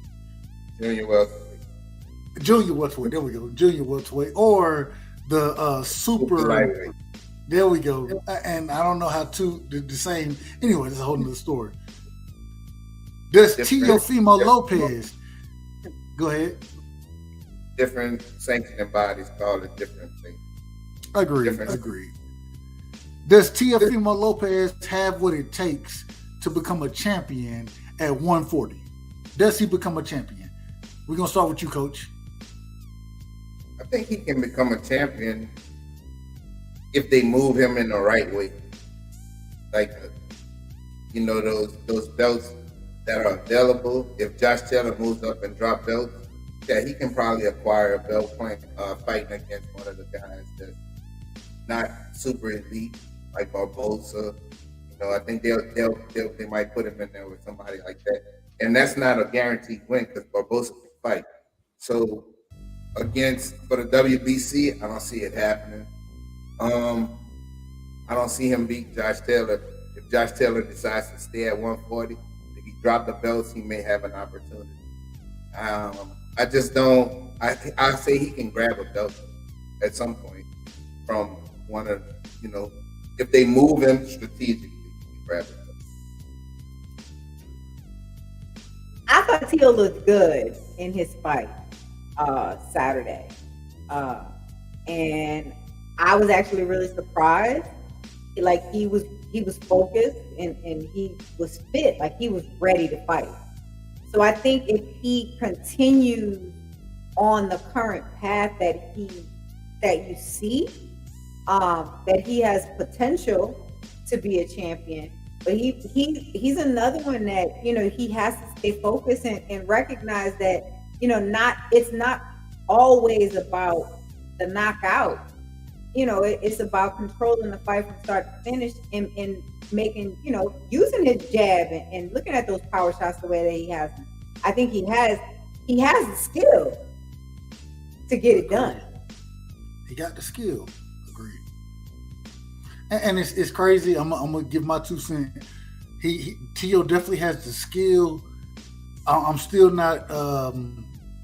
I don't believe he's totally dedicated, and I think that there are lapses that he has that he shouldn't have in fights, especially from what I saw against a subpar opponent. Yeah, we could talk about the showbone, those type of things, but even the way he was getting touched by Campa, and me personally, and Coach, I know you watch the sport like I watch the sport. Have you ever seen Campa fight until this fight here? Have you ever seen him fight? Never. Never. And he's been stopped by a guy who had a losing record. Every fight that he fought before he fought Teofimo, all the guys had losing records. So the thing that when we got into this big argument earlier today, they saying he looks great. Yeah, but look who he's fighting. There's levels to this. Yeah, he can look fucking great against this guy because that guy's skill level is not on the level of these guys that's elite at that in that division. And it's gonna look totally different. He's not gonna be able to do the things that he did against the top guys in that division, and that's what people don't understand. So they'll see over time, but like I said before, I don't see him beating the top guys in the division. I don't think he has first of all, I don't think he has the mentality. They saying, well, you never quit before, so no, he never quit. You ain't gotta quit to get your ass. One guy, he only lost one fight, and that was to Cambosa. He wasn't gonna quit against Cambosa. But if you up in there with somebody who's fucking pounding you out, because these guys can crack at that weight. Yeah, I thought Tio took a lot of shots to the face. That's what I was telling Troy when we were watching the fight. I was like, damn, he had taken a lot of, like, he dropped that right hand and them shots was coming in. He was responding, but he was still taking a lot of shots. You look at somebody like Regis putting that ass whipping on your face. Yeah. Your response is not going to be the same. There's going to be some damage. You're going to have damage done. You know what I'm saying? You're going to have damage done. Or somebody like Matisse, whatever his name is. I know. Yeah. Sabriel, that's what we'll call him. Sabriel Matisse, yeah. You can't do that shit, bro. That dude can fucking crack. You get fucking hit by him, how that's gonna hurt. And just like I told him before the Cambosis fight, because as you know, I was the only one pick Cambosis to win that fight. And I told him what was gonna happen, and exactly what happened. So he gets hit in sparring. He gets knocked down in sparring a lot. Teofimo, you've seen it on videos over and over. So you can't do that with them kind of guys, So we'll see. But he can definitely get a belt, but it ain't gonna be an elite fighter. Like, I don't see it. And so now I'll respond to it. If Tio is able to get a belt, that means that goddamn somebody, and it got to be Bob Arum, because he's with Top Rank right now. Bob Arum pulled some strings, and the individual that he was in the ring with is a pretty pathetic competition. That's what it's going to be, because when we look at the top of the division, in my personal opinion, Tio get his ass beat the fuck down by damn near everybody at the top of the division. Matisse or Matias, whatever the brother name is, Regis, Josh Taylor, Antoine Russell,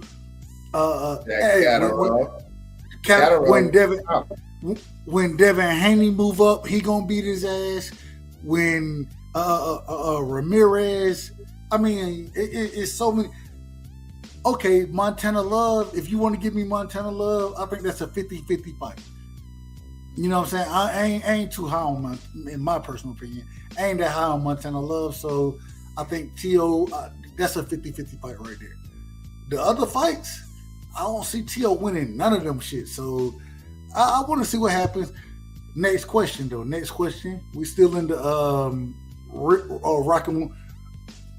rocking with Rightside ringside. We still there. Did y'all see Ryan Garcia versus Teofimo Lopez? Who do y'all have in that fight? Ryan Garcia, Teofimo Lopez. Go ahead. I'm gonna see what you're playing. I'd have to go with Ryan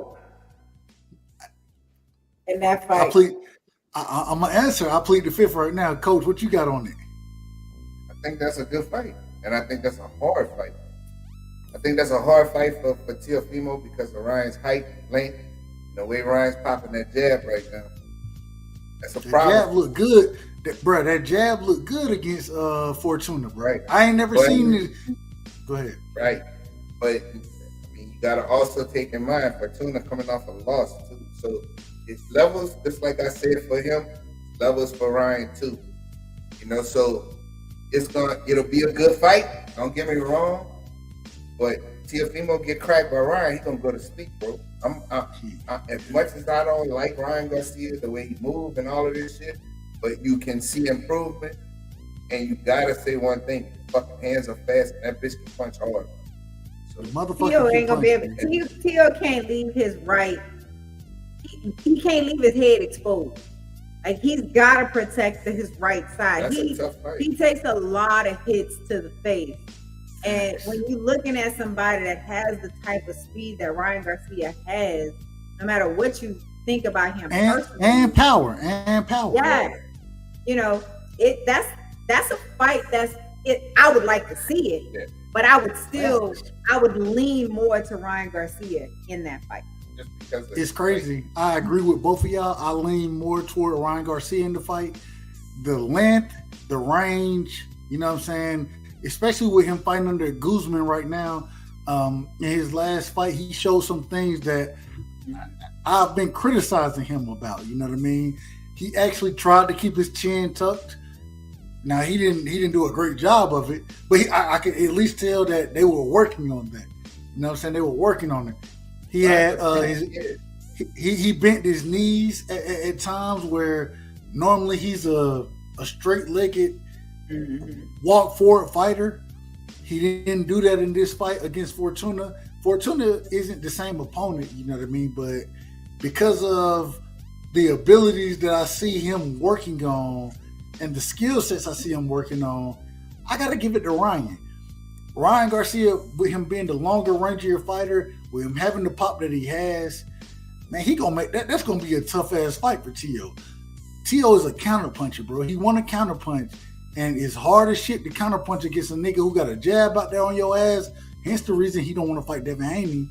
Right. It's hard. It's hard to be effective when niggas got that size and length and range on your ass. And whatever you want to say about Ryan, he's showing that he is developing. Now, I still think he gets his ass beat by a lot of different guys, but Teofimo, I don't think that's one of them. I take Ryan Garcia over Teofimo Lopez, in my opinion. Yeah, Ryan showed a lot of controlling of the ring too when he was fighting Fortuna. You know, he didn't necessarily walk him down. I don't see him walking Tio the same way, but I think he has a lot more ring control than I've seen him in other fights. Agreed. Definitely agree. And I'm not a fan of Ryan Garcia, bro. Like, I'm not a fan of him. None of us are. I gotta give him credit when I see him in the ring, and I've seen he's improved. And so, you know, his last fight, bro, I've seen improvements from him. I think him working with Joe Guzman, although the Guzman, he gonna wear the jean jacket and the nigga look like he from, I don't know. I don't even know when the jean jacket was popular. I ain't gonna lie to you. But I don't know when it was popular. But because he still wear it, it does give me some, it throws me off a little bit. But what he's teaching in the ring, as far as Ryan Garcia goes, I can see an improvement. I hadn't been seeing improvement from him, and so I got to give Ryan Garcia the credit where it's due. I got to give him that. And Teofimo Lopez, with him being the size that he is, it's crazy. People will say, "Oh well, him and Regis are Regis is a much better boxer than Teofimo Lopez ever has been, bro. Like, but I'm gonna let you get it, and that's the next question. That's the next question we're going into. Teofimo Lopez versus Regis Prograis. And Coach, I know you from New Orleans, and I know you rock with Regis. So I want to give you the opportunity here. Speak on Regis as much as you can, if you don't mind. Regis, he hurts me. He punches extremely hard. Like he's punches. He do damage when he punches people. There's damage done. I think he's a better boxer than Teofimo.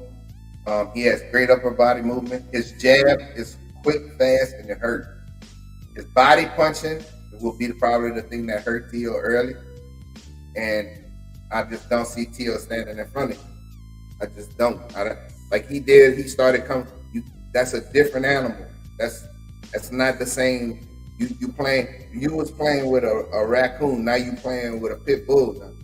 You understand? So it's a difference in his abilities.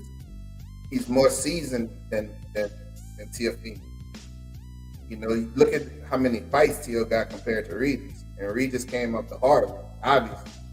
So I just don't see Teofimo being able to sustain. He has scar tissue on his eyes. It'll eventually open up against Regis because of how hard he punches. Regis' hands are fast, just as fast as Teo. He's a sharp puncher, but it's much harder. So I just think that he'll end up stopping. It'll be late in the fight, and it'll be a good fight early. But then Regis will start walking him down and taking over and start pounding. Once he feel that power, that's going to negate everything that Teofimo is going to deal with. And Regis got a chin. We've seen Teo go down.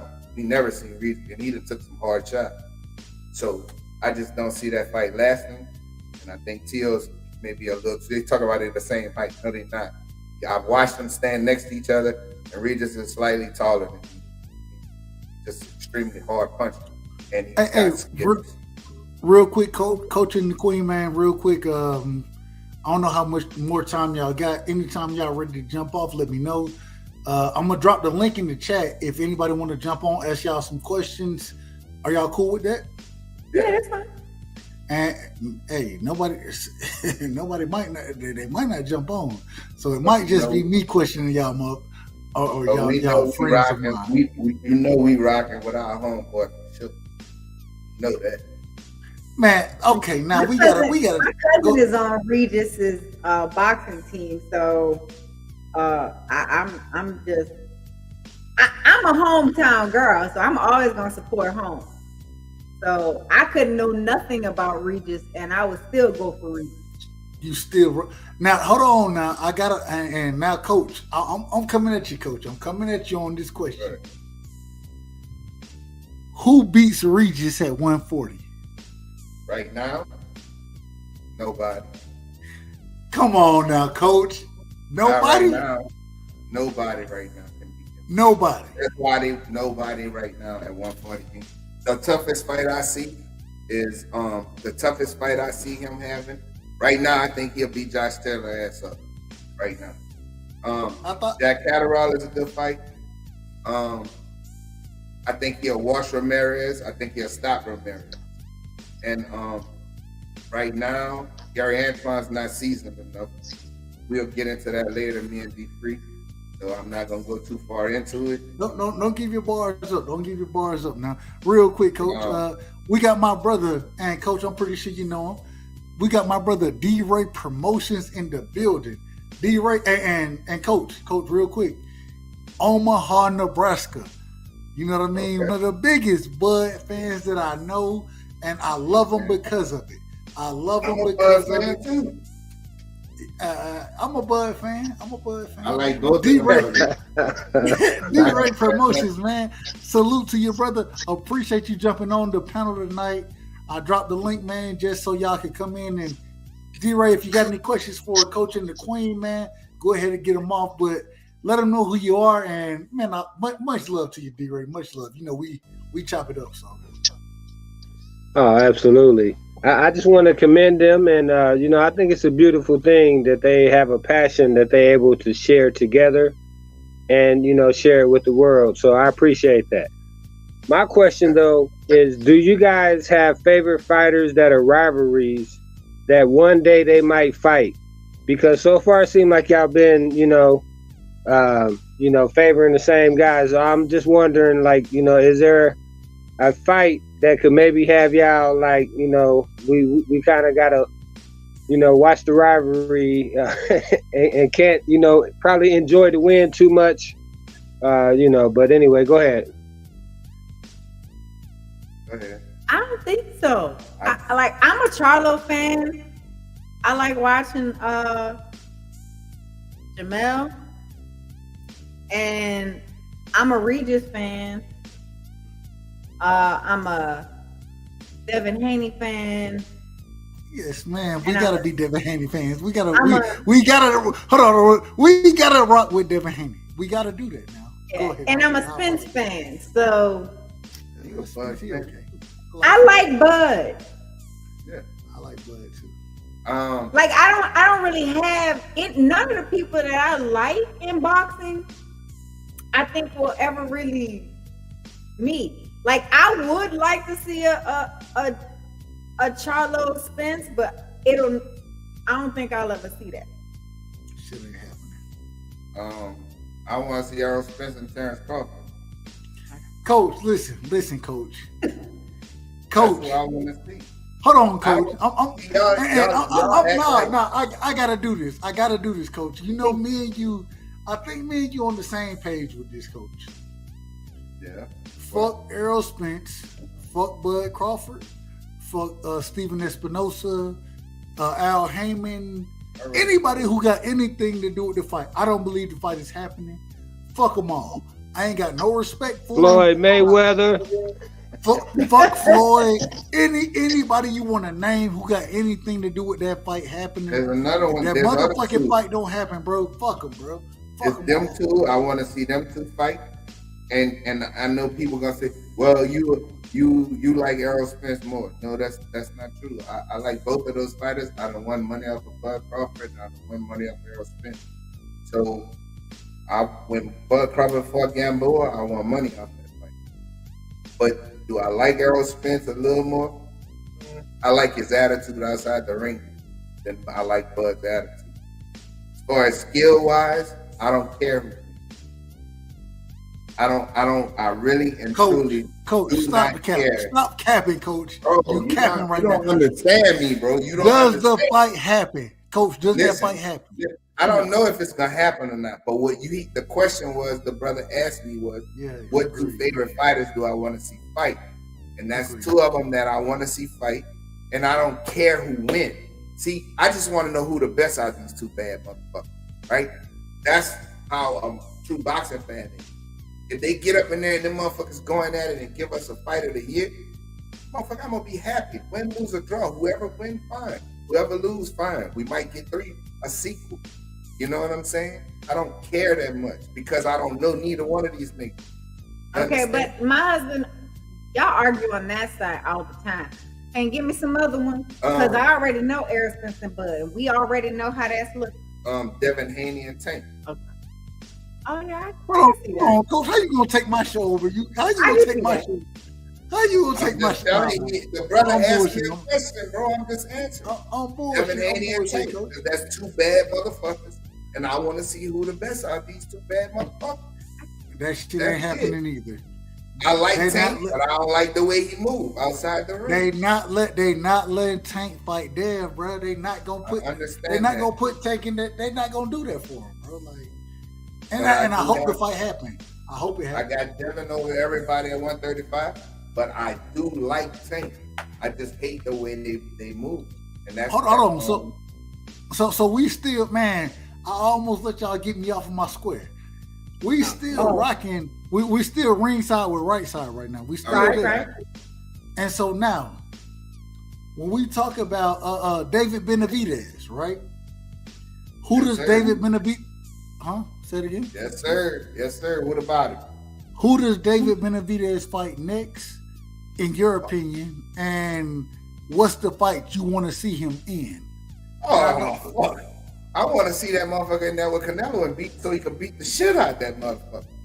That's what I want. That's a good fight. Who does he fight next, though? Who does he fight next? Man, fuck, I don't know. Nobody, they all scared of this fucking man, bro. They show that they fucking scared.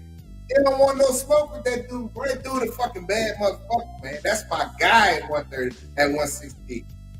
I got him over everybody at 168.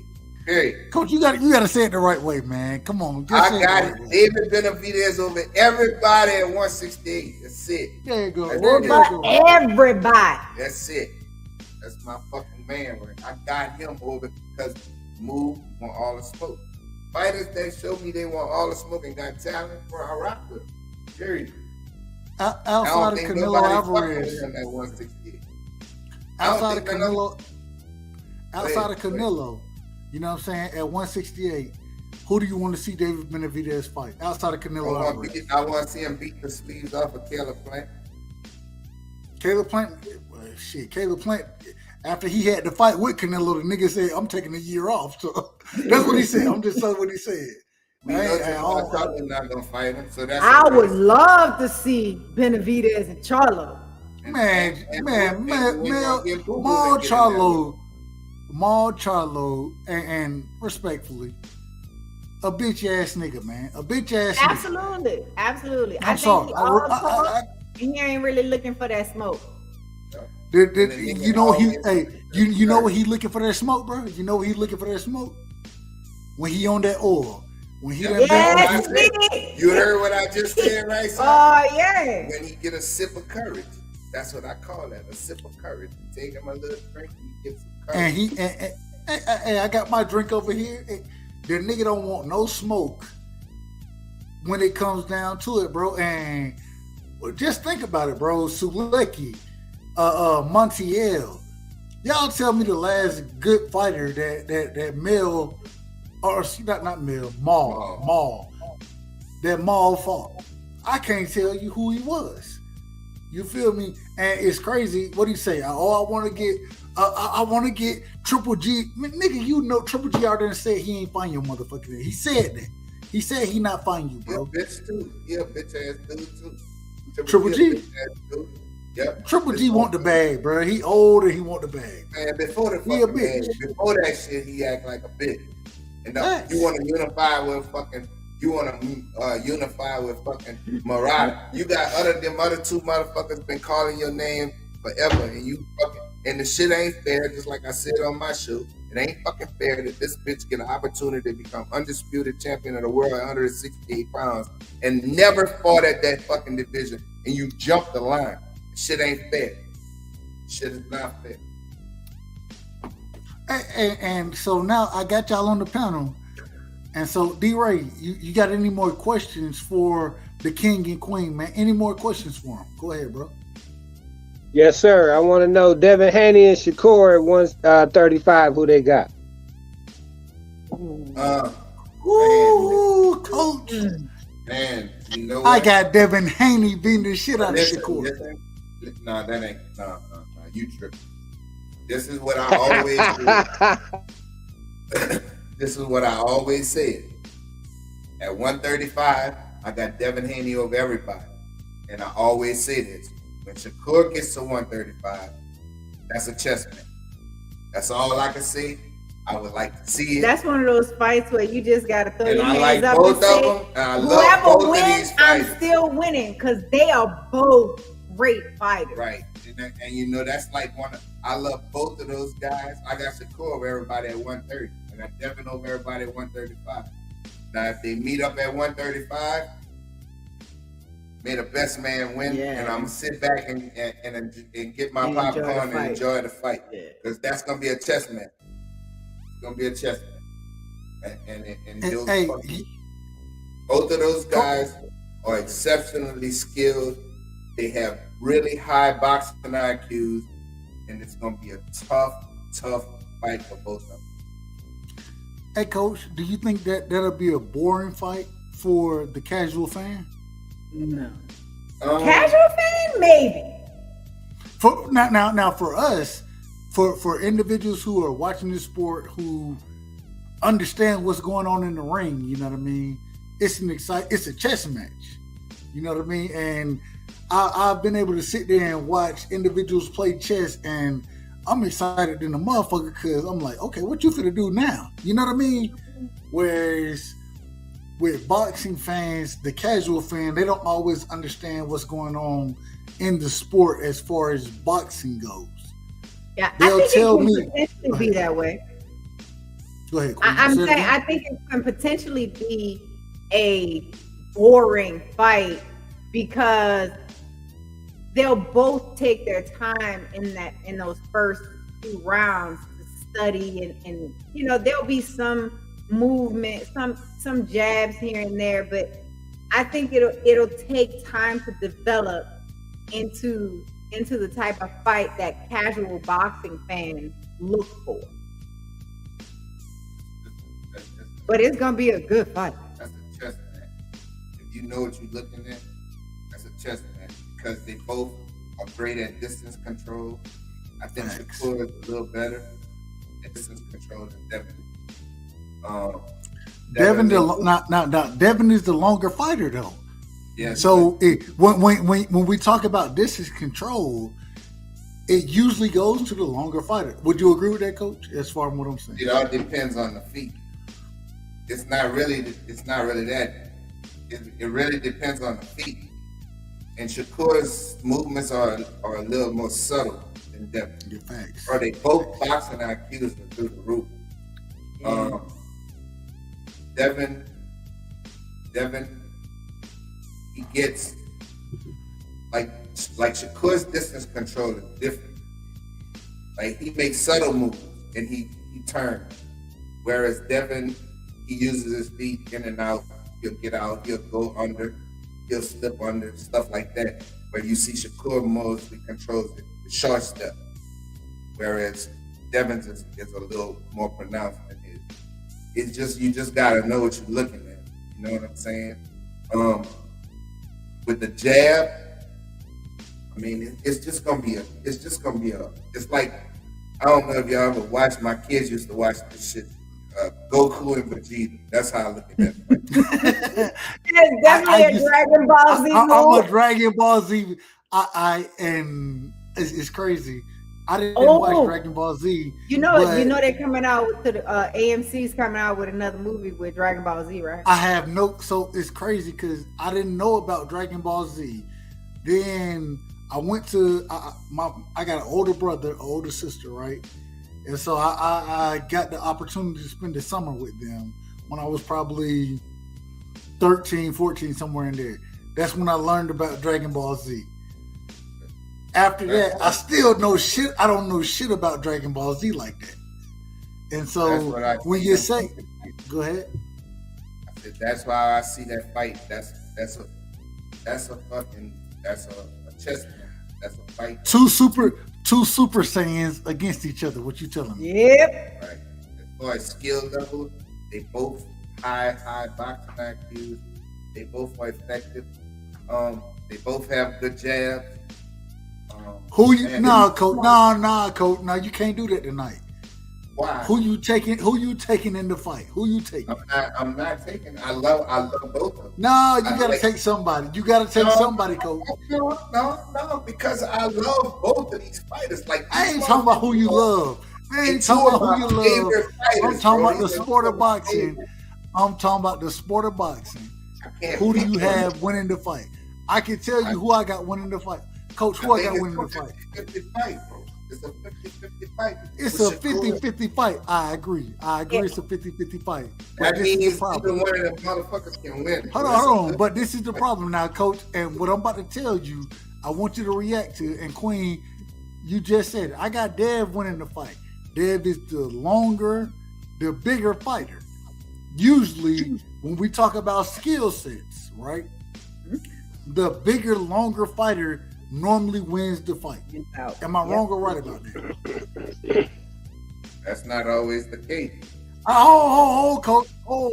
I didn't say always. I said the majority of the time, the bigger, longer fighter wins the fight. Is that true or false? Bro, Shakur is not small. Why you so if you want to make a case for Shakur, Just tell me that you want Shakur. Just make No, the case because for I Shakur, don't bro. know, bro. Like, this is these two dudes have, listen, Shakur is huge for 130, is what I'm saying. He's huge for one. I don't even know how Shakur makes 130. I agree with that. I don't know how the fuck he does it, bro. Like, I really don't.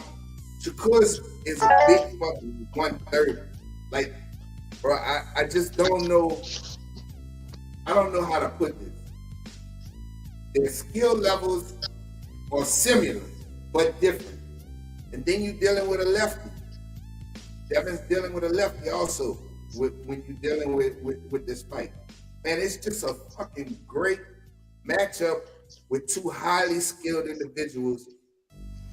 And I don't see neither one of them stopping each other. I don't see that happen. But I do see, huh? Go ahead, coach. Go ahead. My bad. I don't see a stoppage. I see a decision or a draw. Either way, like I don't see one just beating the hell out of the other one. It's just not gonna happen. Hey, coach. And I'm gonna throw this to knockout. Me and you gonna debate, and if you kick my ass, you kick my ass.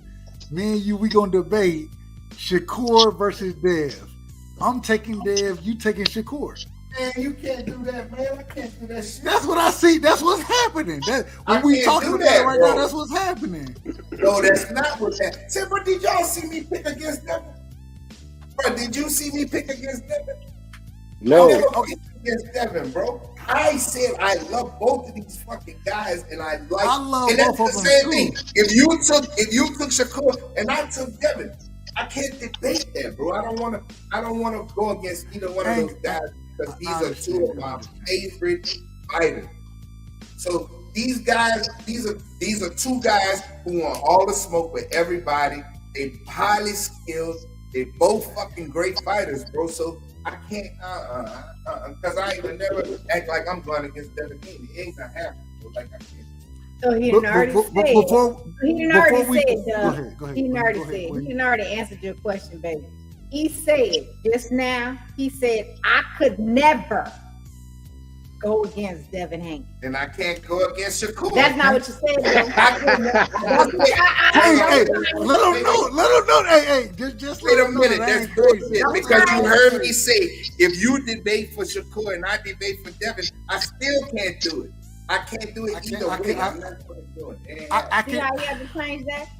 At the end of the day, coach.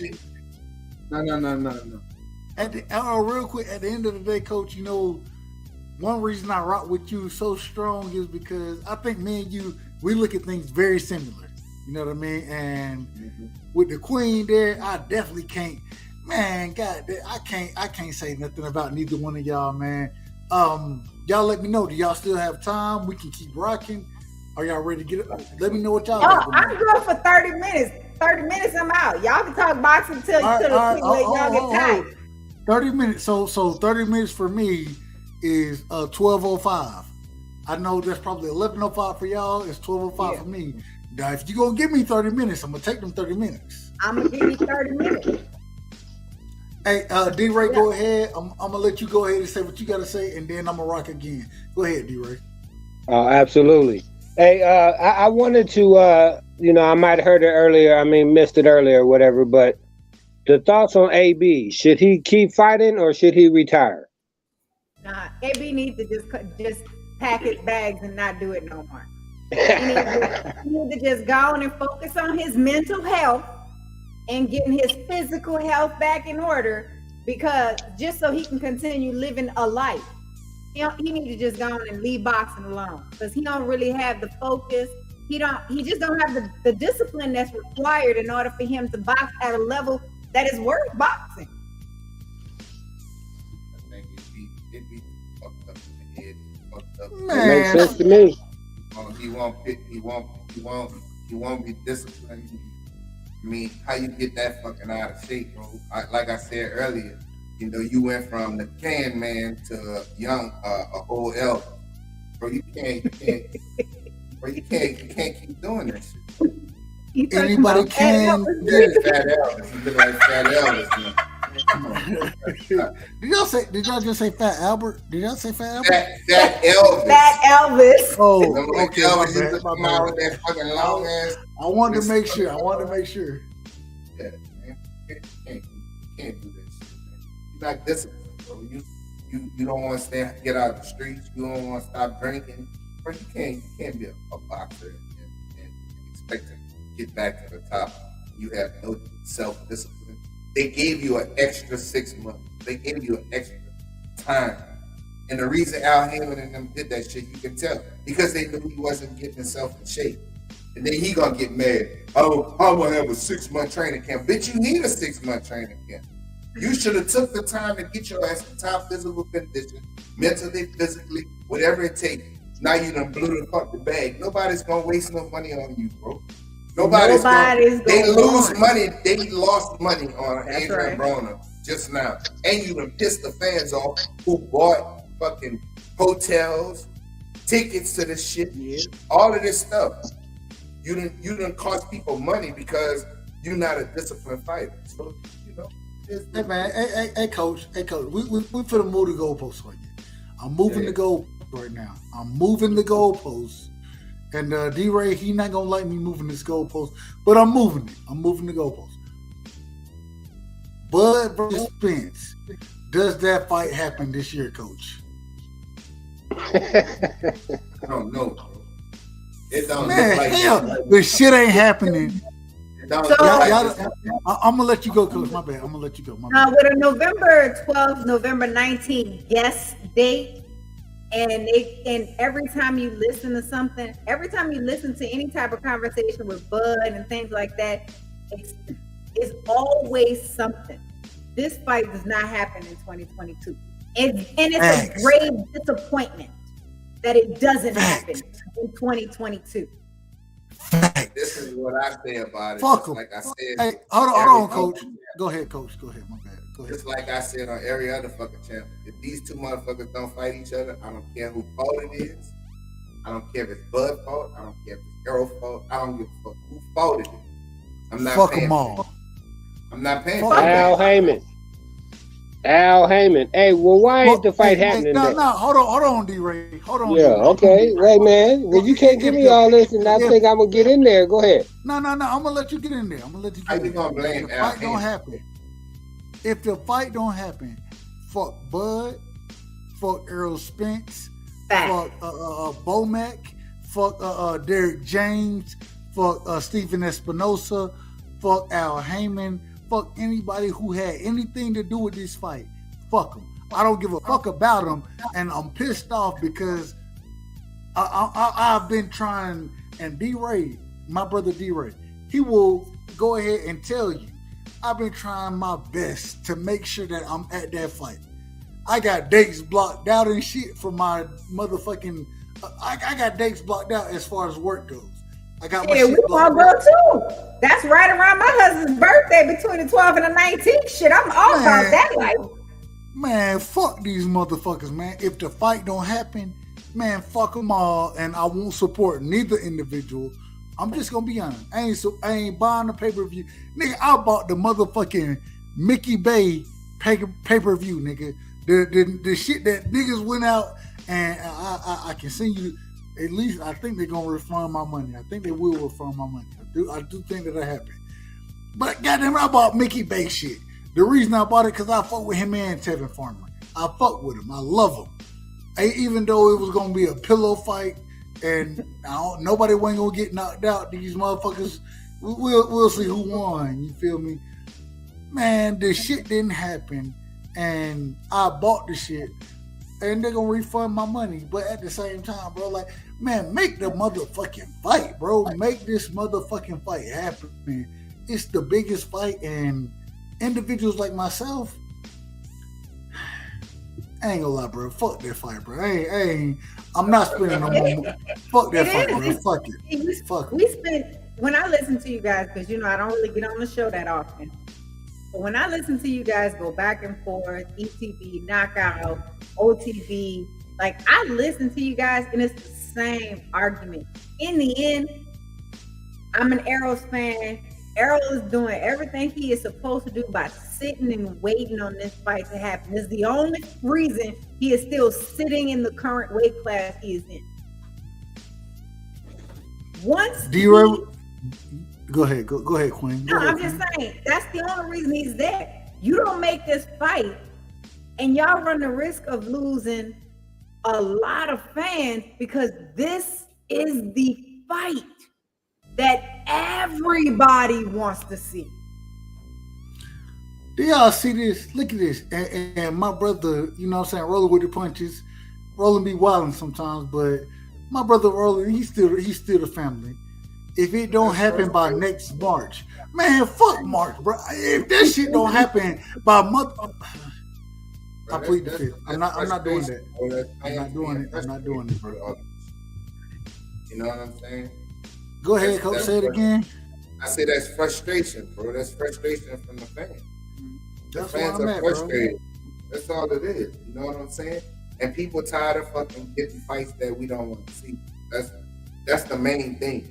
And you know, that's why I have arguments with people who defend motherfucking fighters that's not giving us the top fight. So it's just the same shit. Now, like I said, if Errol if Errol don't fight Terrence, or Terrence don't fight Errol, I don't care who fought it. I can give a fuck less. I'm not paying to watch the motherfuckers fight again. Say that again, Coach. Real quick, Coach. Say that again. If they don't fight each other in this next fight, I'm not paying for them to fight somebody else. I'm not watching that shit. I'll watch the fight, but I ain't paying for it. I'll tell y'all right. You know what he said? He's streaming next week. No. But what he said was I don't care whose fault it is. It don't. I don't give a fuck whose fault it is no more. Just like this, Dub. When you used to get in fucking trouble in the room with your cousins, y'all motherfuckers be cutting up and doing shit. Everybody get parents their ass come over there and whoop they fucking ass, and then they say, "Well, I ain't did nothing." Yeah. Well, I'm gonna make sure I got the right one. That's right. Everybody get their ass. Good gotta suffer for the bad. Yeah, it is. They're gonna word. Yeah. That's Good the gotta motherfucking suffer word. for the The bad. good gotta suffer for the bad, and that's how I feel about it. And that's how it is, bro. I mean, and it's crazy that we've gotten to the point where we gotta sit here and y'all not off the hot seat. Hold on, man. Fuck y'all done moved me out of my own, man. I love it. You moved the goalpost, sir. You moved your own stuff out of the goddamn seat. Don't be blaming us. Well, I can't blame myself, so I gotta blame somebody. So but no. All right, here we go. We gonna finish this up, man. Man, first things first, man. It's 2 hours and 30 minutes. Man, y'all have showed me so much love, man. I appreciate y'all. I think we've had a great conversation tonight. I think it's been a fantastic conversation. And I appreciate y'all. Gotta have y'all back on the channel. Definitely gotta have y'all back. Hey, I'm trying to book shit up. It's crazy. I didn't think the show would go the way it's going right now. But I actually have about 12 people right now who's gonna be jumping on the show in the next few weeks, man. Like I gotta start scratching days out where I'm shocked about it. I'm shocked. But glad to have y'all on second because man, y'all showed me love. Y'all know I'm gonna jump on with y'all and now we gotta get to this. We gotta get to these last few topics. And then I'm gonna let y'all go after this. David Benavidez. I know, Coach. I got David Benavidez over everybody. I love that. Does David Benavidez beat? And mind you, at this current moment, Coach, correct me if I'm wrong. David Benavidez is at the 168-pound division. Am I wrong about that? That's right. Does David Benavidez beat Boo Boo Andrade? Yeah. Break it down for me. I think that Boo Boo is not strong enough to keep him off of him. I think David's taller than him. I think David's jab and his high output is going to give Boo Boo a lot of problems. I don't think Boo Boo just can outbox him and beat him. David never stops throwing punches. He don't give you a break. He's good at range when he needs to be. He's also a very good inside fighter. And I think that the body shots that he's gonna put on Boo Boo is gonna slow him down. Boo Boo gonna have to sit down, and that's when the problem is gonna sit. That's when he's gonna start. And he's a bigger man. He's a bigger fighter than David Bender. And he's got fast hands. Boo Boo has a tendency to get over his front foot, and that's where he's gonna get caught. Man, Boo David, Boo, listen. Boo Boo is a great fighter. Boo Boo is a great fighter, but I think that that's too much of a weight stretch for his height and length and weight. And he's a lot younger, and I think he's a lot sharper. I saw Boo Boo get hurt. Not the last fight, but the fight before that. I saw him get hurt in that fight. If he get hurt against David, who? I think Who did you see? he got hurt in the fight before. Who? Not the last fight. I forgot the name of the guy. The fight before that. We don't know none of the niggas. We don't know none of the niggas. He got hurt, bro. Like he got really hurt in that fight. David Benavidez punches extremely hard. Hold on, Coach. Coach, let me ask you this then. If that's what we're gonna go with, and I'm not mad at it. Mm-hmm. This is the question. Okay, so you got David Benavidez, right? Does the lateral movement and the quickness of Boo Boo Andre, does that work against David Benavidez with him having the slow feet that he has? How does that fight play out? I'm gonna tell you, if you're not able to catch him, you don't have to have fast feet to cut the ring off and mirror. If you watch what happens, his jab. Benavidez feet are not educated, bro. Listen, Benavidez feet ain't educated like that. He don't have educated feet. Listen to what I'm saying. My bad. David Benavidez, you don't have to have educated feet to cut the ring. That's what I'm saying. His jab, he leads everything with his jab, number one. His jab is long and it's fast, and he punches hard. So you can move to the side, he's gonna throw where you're going. He's gonna get you to, he's gonna get you to, your boy tried it, Ellis, he tried to box him. It's hard to box him because of his jab. It's hard to box him because he's a high volume puncher, and you're gonna have to slow down and fight him. You can't run from him the whole night. He's going to start laying that jab on you, and if you try to fight with him, and if you get in the high guard, you're gonna get beat up. Hey, Coach, you know, me and you, we gonna argue this later. I want to finish the show up. I got to make sure I finish the show up, and I want to make sure I ask the last questions that I have. So when we talk about the 35 division, Devin Haney versus Tank Davis, who's the king at the division, and who wins in that fight? I got Devin because of his speed, his length is gonna play a big part in this fight, and his distance control has to be on point. Now, can Tank win the fight? Absolutely, Tank can win the fight. We all know Tank got power in both hands, and he can knock Devin out. But the problem is that if that punch don't land, he don't win. That's how I see that fight. There's no way that Tank Davis can outbox Devin Haney. If the fight go to distance, Tank loses. If it don't go to distance, Tank wins. I mean, Tank knocked Devin out. So Devin has to be very, he has to box and stay disciplined the whole night, like he did against Cambosos. And he can win the fight because of his length, his foot speed, and his jab. Because his hands are fast, he got a long jab, and Tank will have to try to fight through them. Now, if the fight, like I said, if it goes to distance, and if Tank starts swelling, like we've seen Tank swell, or getting cut. Right. It'll be a long time. I never seen him cut, but I've seen him swell. So he swells. He does swell. So that's the only downside. Now, if the fight don't go to distance, we know who won the fight. And that's Tank Davis. It's a great fight, and I really want to see it. You know, it's a great fight, and I want to see it because Tank is very talented, bro. Like, he's very, very talented. He got power in both hands. The only downside to Tank is his height. If Tank was tall as Devin, it'll be hard for Devin to beat. But because Tank only like, it'll be hard for Devin. It'll be hard for Devin. If Tank could carry the power at Devin's size, right? Then he beat the shit out of the majority of motherfuckers. Like, right. So I just see that Tank, he's at a disadvantage because of the height and the length, and because they both have around the same hand speed. Devin's longer, got good feet, and Tank got good feet too. But the problem is Tank will be the aggressor in that thing.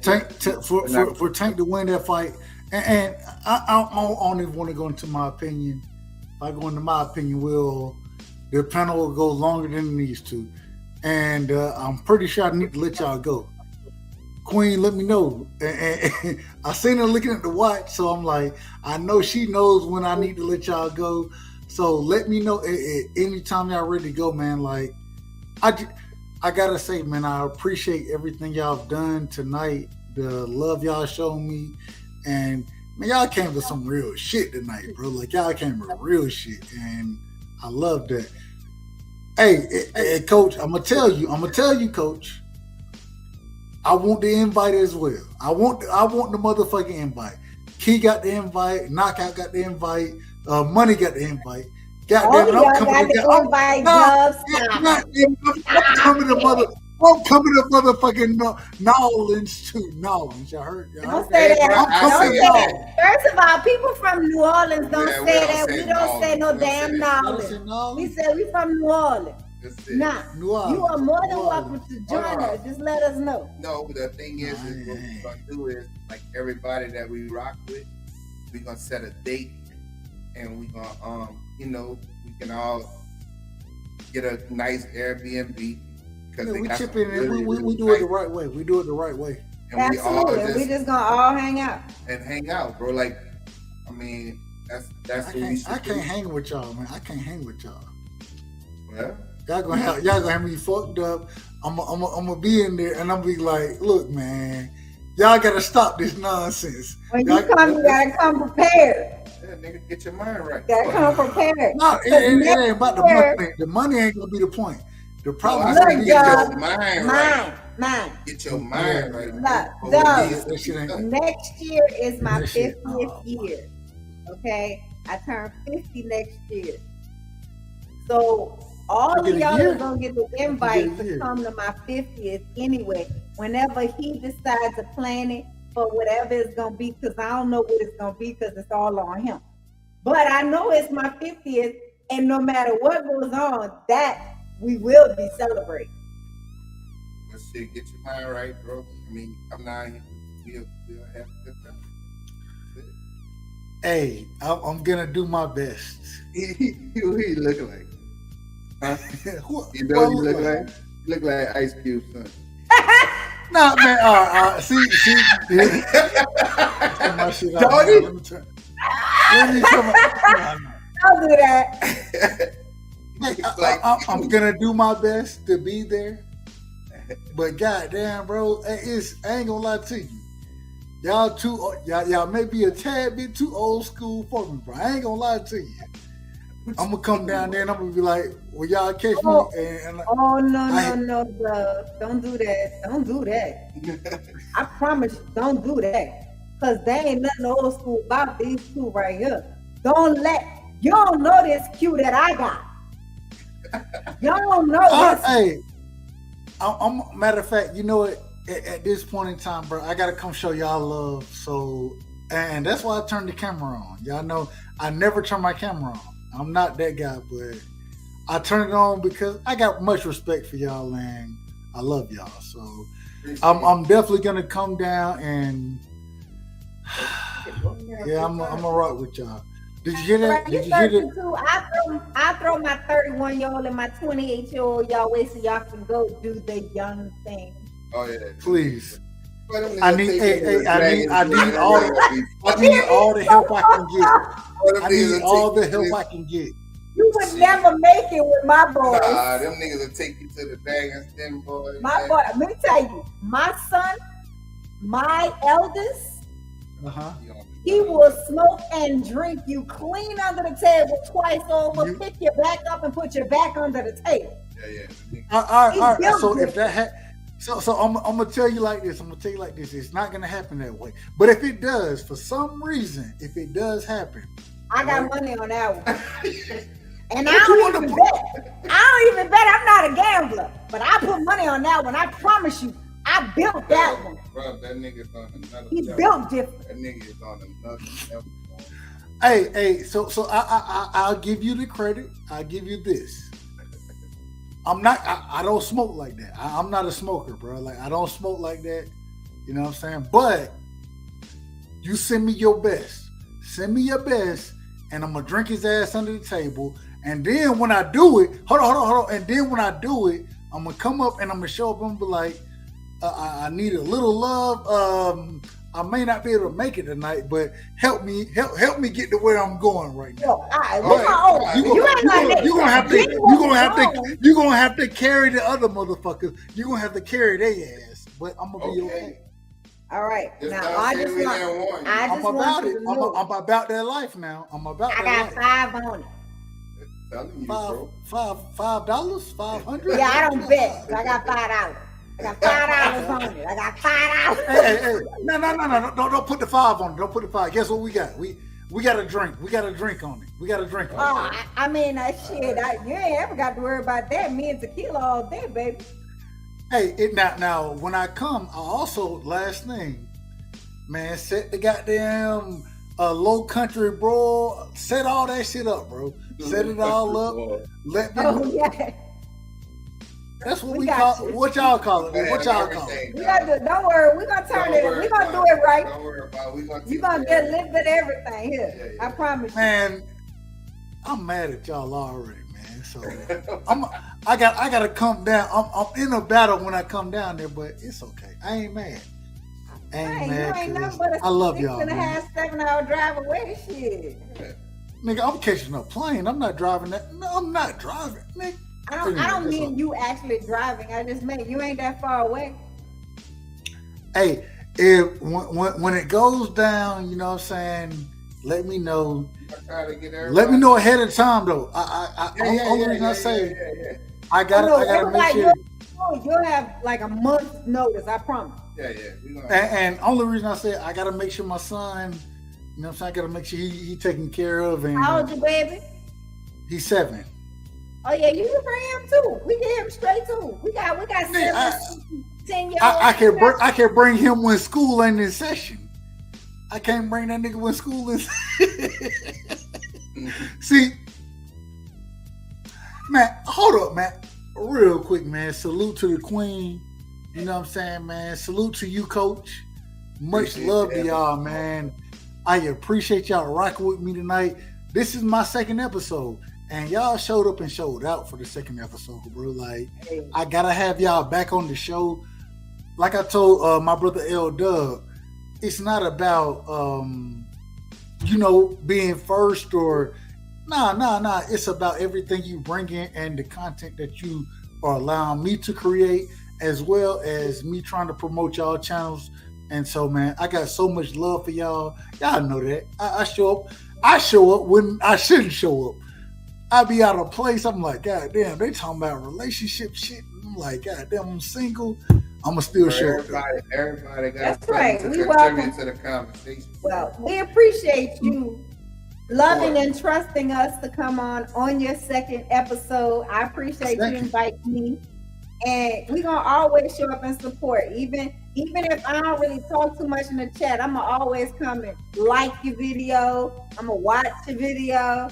I'm gonna comment once or twice. That's what I'm gonna do, and then I'm gonna keep it pushing.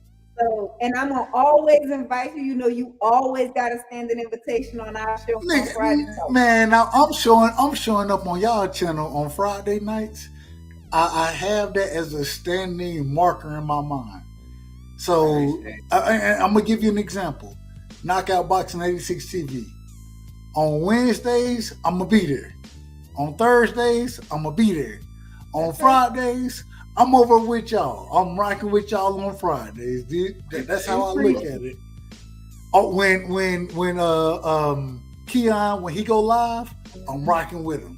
There's certain individuals that I'm gonna rock with, you know what I mean? And that's my y'all brother, are one of the couples that I'm rocking with, man. And I appreciate y'all. I appreciate y'all showing up, showing out tonight. I'm turning my And you got me to talk boxing, Doug. That's a benefit. I look horrible. Did y'all? I don't know why the fuck I had my camera on. According to you. I appreciate you showing me your face. Now I know what you look like.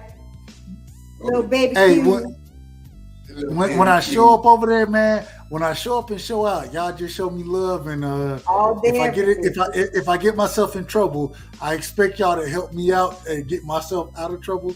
Oh, I'm telling y'all. We got you, bro. Well, but much love to y'all, man. Salute to the king and queen tonight, man. Give y'all last words. Anything y'all want to? I didn't even get to really rocking ringside with Rightside. I didn't even get really to do that, but man, y'all just had a great show tonight, man. I appreciate y'all. Give y'all last words if y'all don't mind.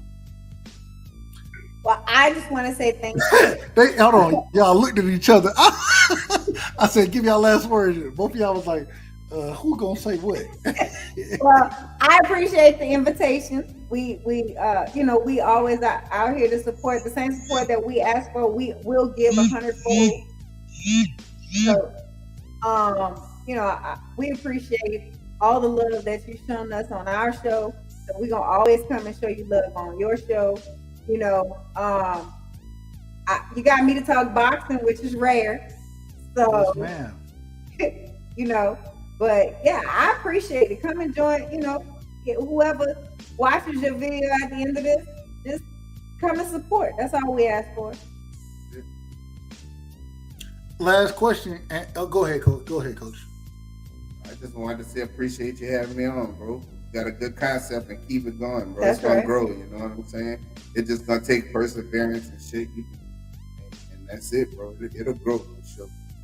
You know what I'm saying? And my last question I want to ask y'all, what did y'all think about the concept? And like you said, it'll grow, but did y'all feel comfortable? How did y'all feel on the show tonight, man? How did y'all feel? Oh, it was like talking to family. Yeah. It's always comfortable, bro. Talking to you, Keon, all y'all, bro. Yeah, I mean, when I look at you guys, y'all are family. Y'all are just distant family. That's it. That's how we look at it, bro. Like, I met some good people on here, you know? Like, when I was in Dallas, me and Keon kicked it, you know what I'm saying? It's just, I met great people, bro. From G5 to Kwee to you to, man, I met a lot of great people, bro, who's like-minded, you know what I'm saying? So, that's the most important thing, bro. And we just want to grow each other's channel and grow each other's this whole community. Yep. You know what I'm saying? That's how. Oh, it takes a small few. That's all you have to look. You just got. It doesn't take a large group of people. It takes a small group of like-minded individuals that can slowly move the bar forward, so that we can not only change how people look at people of color, but also how we look at family, how we look at boxing, how we look at, political issues, community issues, cultural issues. So it's just about everything has baby steps. And then, all right, so on top of that. And I'm getting ready to shut the show down tonight. We've been on, and I thank y'all, man. It's been 3 hours. It's been 3 hours of love, and man, y'all don't know how much I appreciate that. I gotta tell y'all this though. I kick y'all ass in spades. I kick y'all ass in dominoes. Lies. This is what I do. This is what I do. Lies. Hey, and that's why I say this, because when I show up and show out. Oh, nigga, trust me when I tell you, you bring that ass on the domino table, we gonna school you. And let's not even talk about it. I'm locking the motherfucking table. Okay, all right. I'm not gonna get. We don't just act it. We for real about this. I gotta be respectful. And I right. love y'all so much. But when I get there, I just want y'all to know when I start cussing your ass out, when I start beating the shit out your ass, just know that this is what I do. Baby. This is what I do. I just want you And to know when whether you it's send your ass back to Atlanta with them tears in your eyes, you ain't gonna have no problem. Send your ass right back to Atlanta and be like, I love you, but you can fucking go. And go on and take your little tears with you. yeah. Hey, guess what? Guess what's so crazy? If you whoop my ass, I'm gonna be proud that I lost to people. I'm gonna be proud of it. I'm gonna be like, God damn it, I brought my A game and they beat my motherfucker. I'm coming back to whoop their ass. And We true to this shit. I ain't lying. We played dominoes. Man, I'm a dog walk y'all ass. I'm a dog walk y'all ass. I count all of that shit up. I count all right. We're not gonna do this tonight. I'm just saying.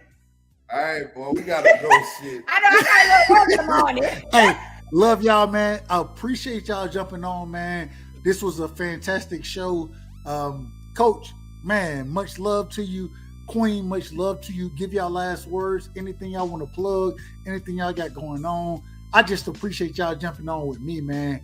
This is my second show as far as rocking with Rightside, and y'all showed up and y'all showed out, bro. Like, it means so much to me. So appreciate y'all. Appreciate you having us on, bro. Y'all subscribe to Glover Boxing and more, bro.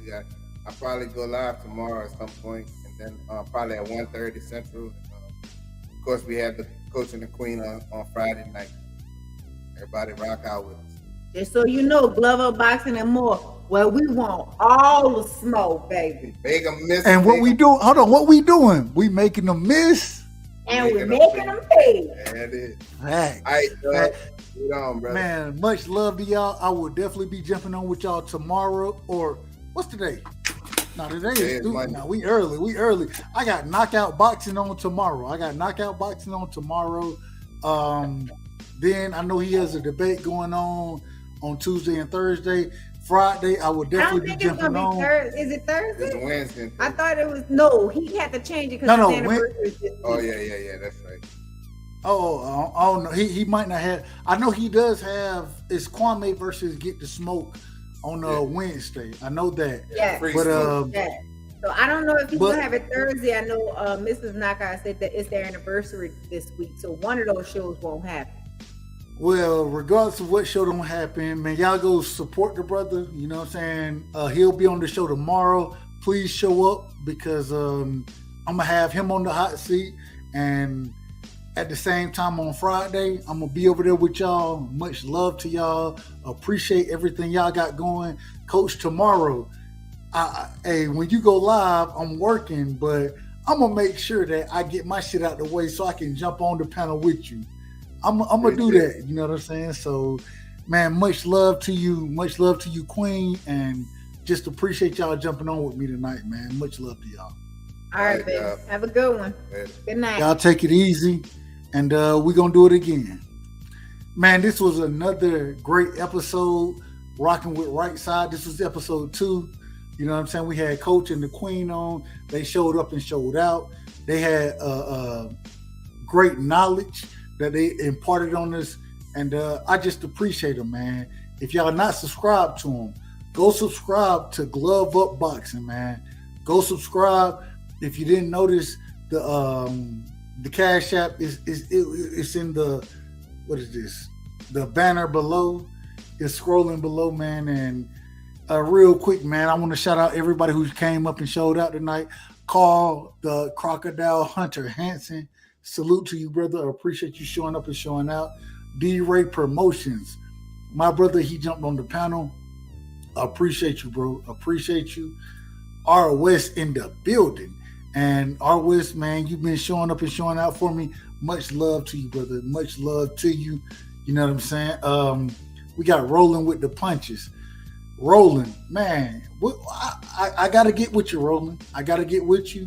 You know what I'm saying? You one of the individuals. I think we need an interview with you, bro. We need an interview with you. You know what I'm saying? Champion Heart. If y'all not subscribed to Cooking with the Champ, you know what I'm saying? Definitely go check him out, man. Cooking with the Champ. He doing his thing. Champ, if you get a chance, man, definitely want to rock with you as well. Quee. I need you on the panel. I need you and 5. Y'all can do it together. Y'all can do it separate. Hey, however you want to do it. I need both of y'all on here though, because hey man, we want to hear. We seeing what we had tonight, man. We had a great show tonight, man. Cassandra in the building, man. The queen Cassandra. You gotta come through. We need you on the panel as well. You know what I'm saying? Sheena, the queen Sheena in the building. Salute to you, queen. Much love to you. We need you in there. You know what I'm saying? I want all of y'all, man, because at the end of the day, it's a boxing show, but y'all saw it tonight. Y'all saw how it happened. It was less than boxing, you know what I'm saying? It was more about the individuals, and that's what we want to focus on, man. Let's see, anybody else that we got tonight? I'm leaving it at that, man. Salute to everybody who came through. Much love to y'all, and we'll do it again, man. We're doing it again tomorrow. Y'all come through, Knockout Boxing 86 TV. He'll be live here tomorrow. Much love to y'all, and appreciate y'all, man. Appreciate you. Hit the like button, subscribe to the channel. You know what I'm saying? And we'll be at it again tomorrow. Episode 3 of Rockin' with Rightside. Salute to the family.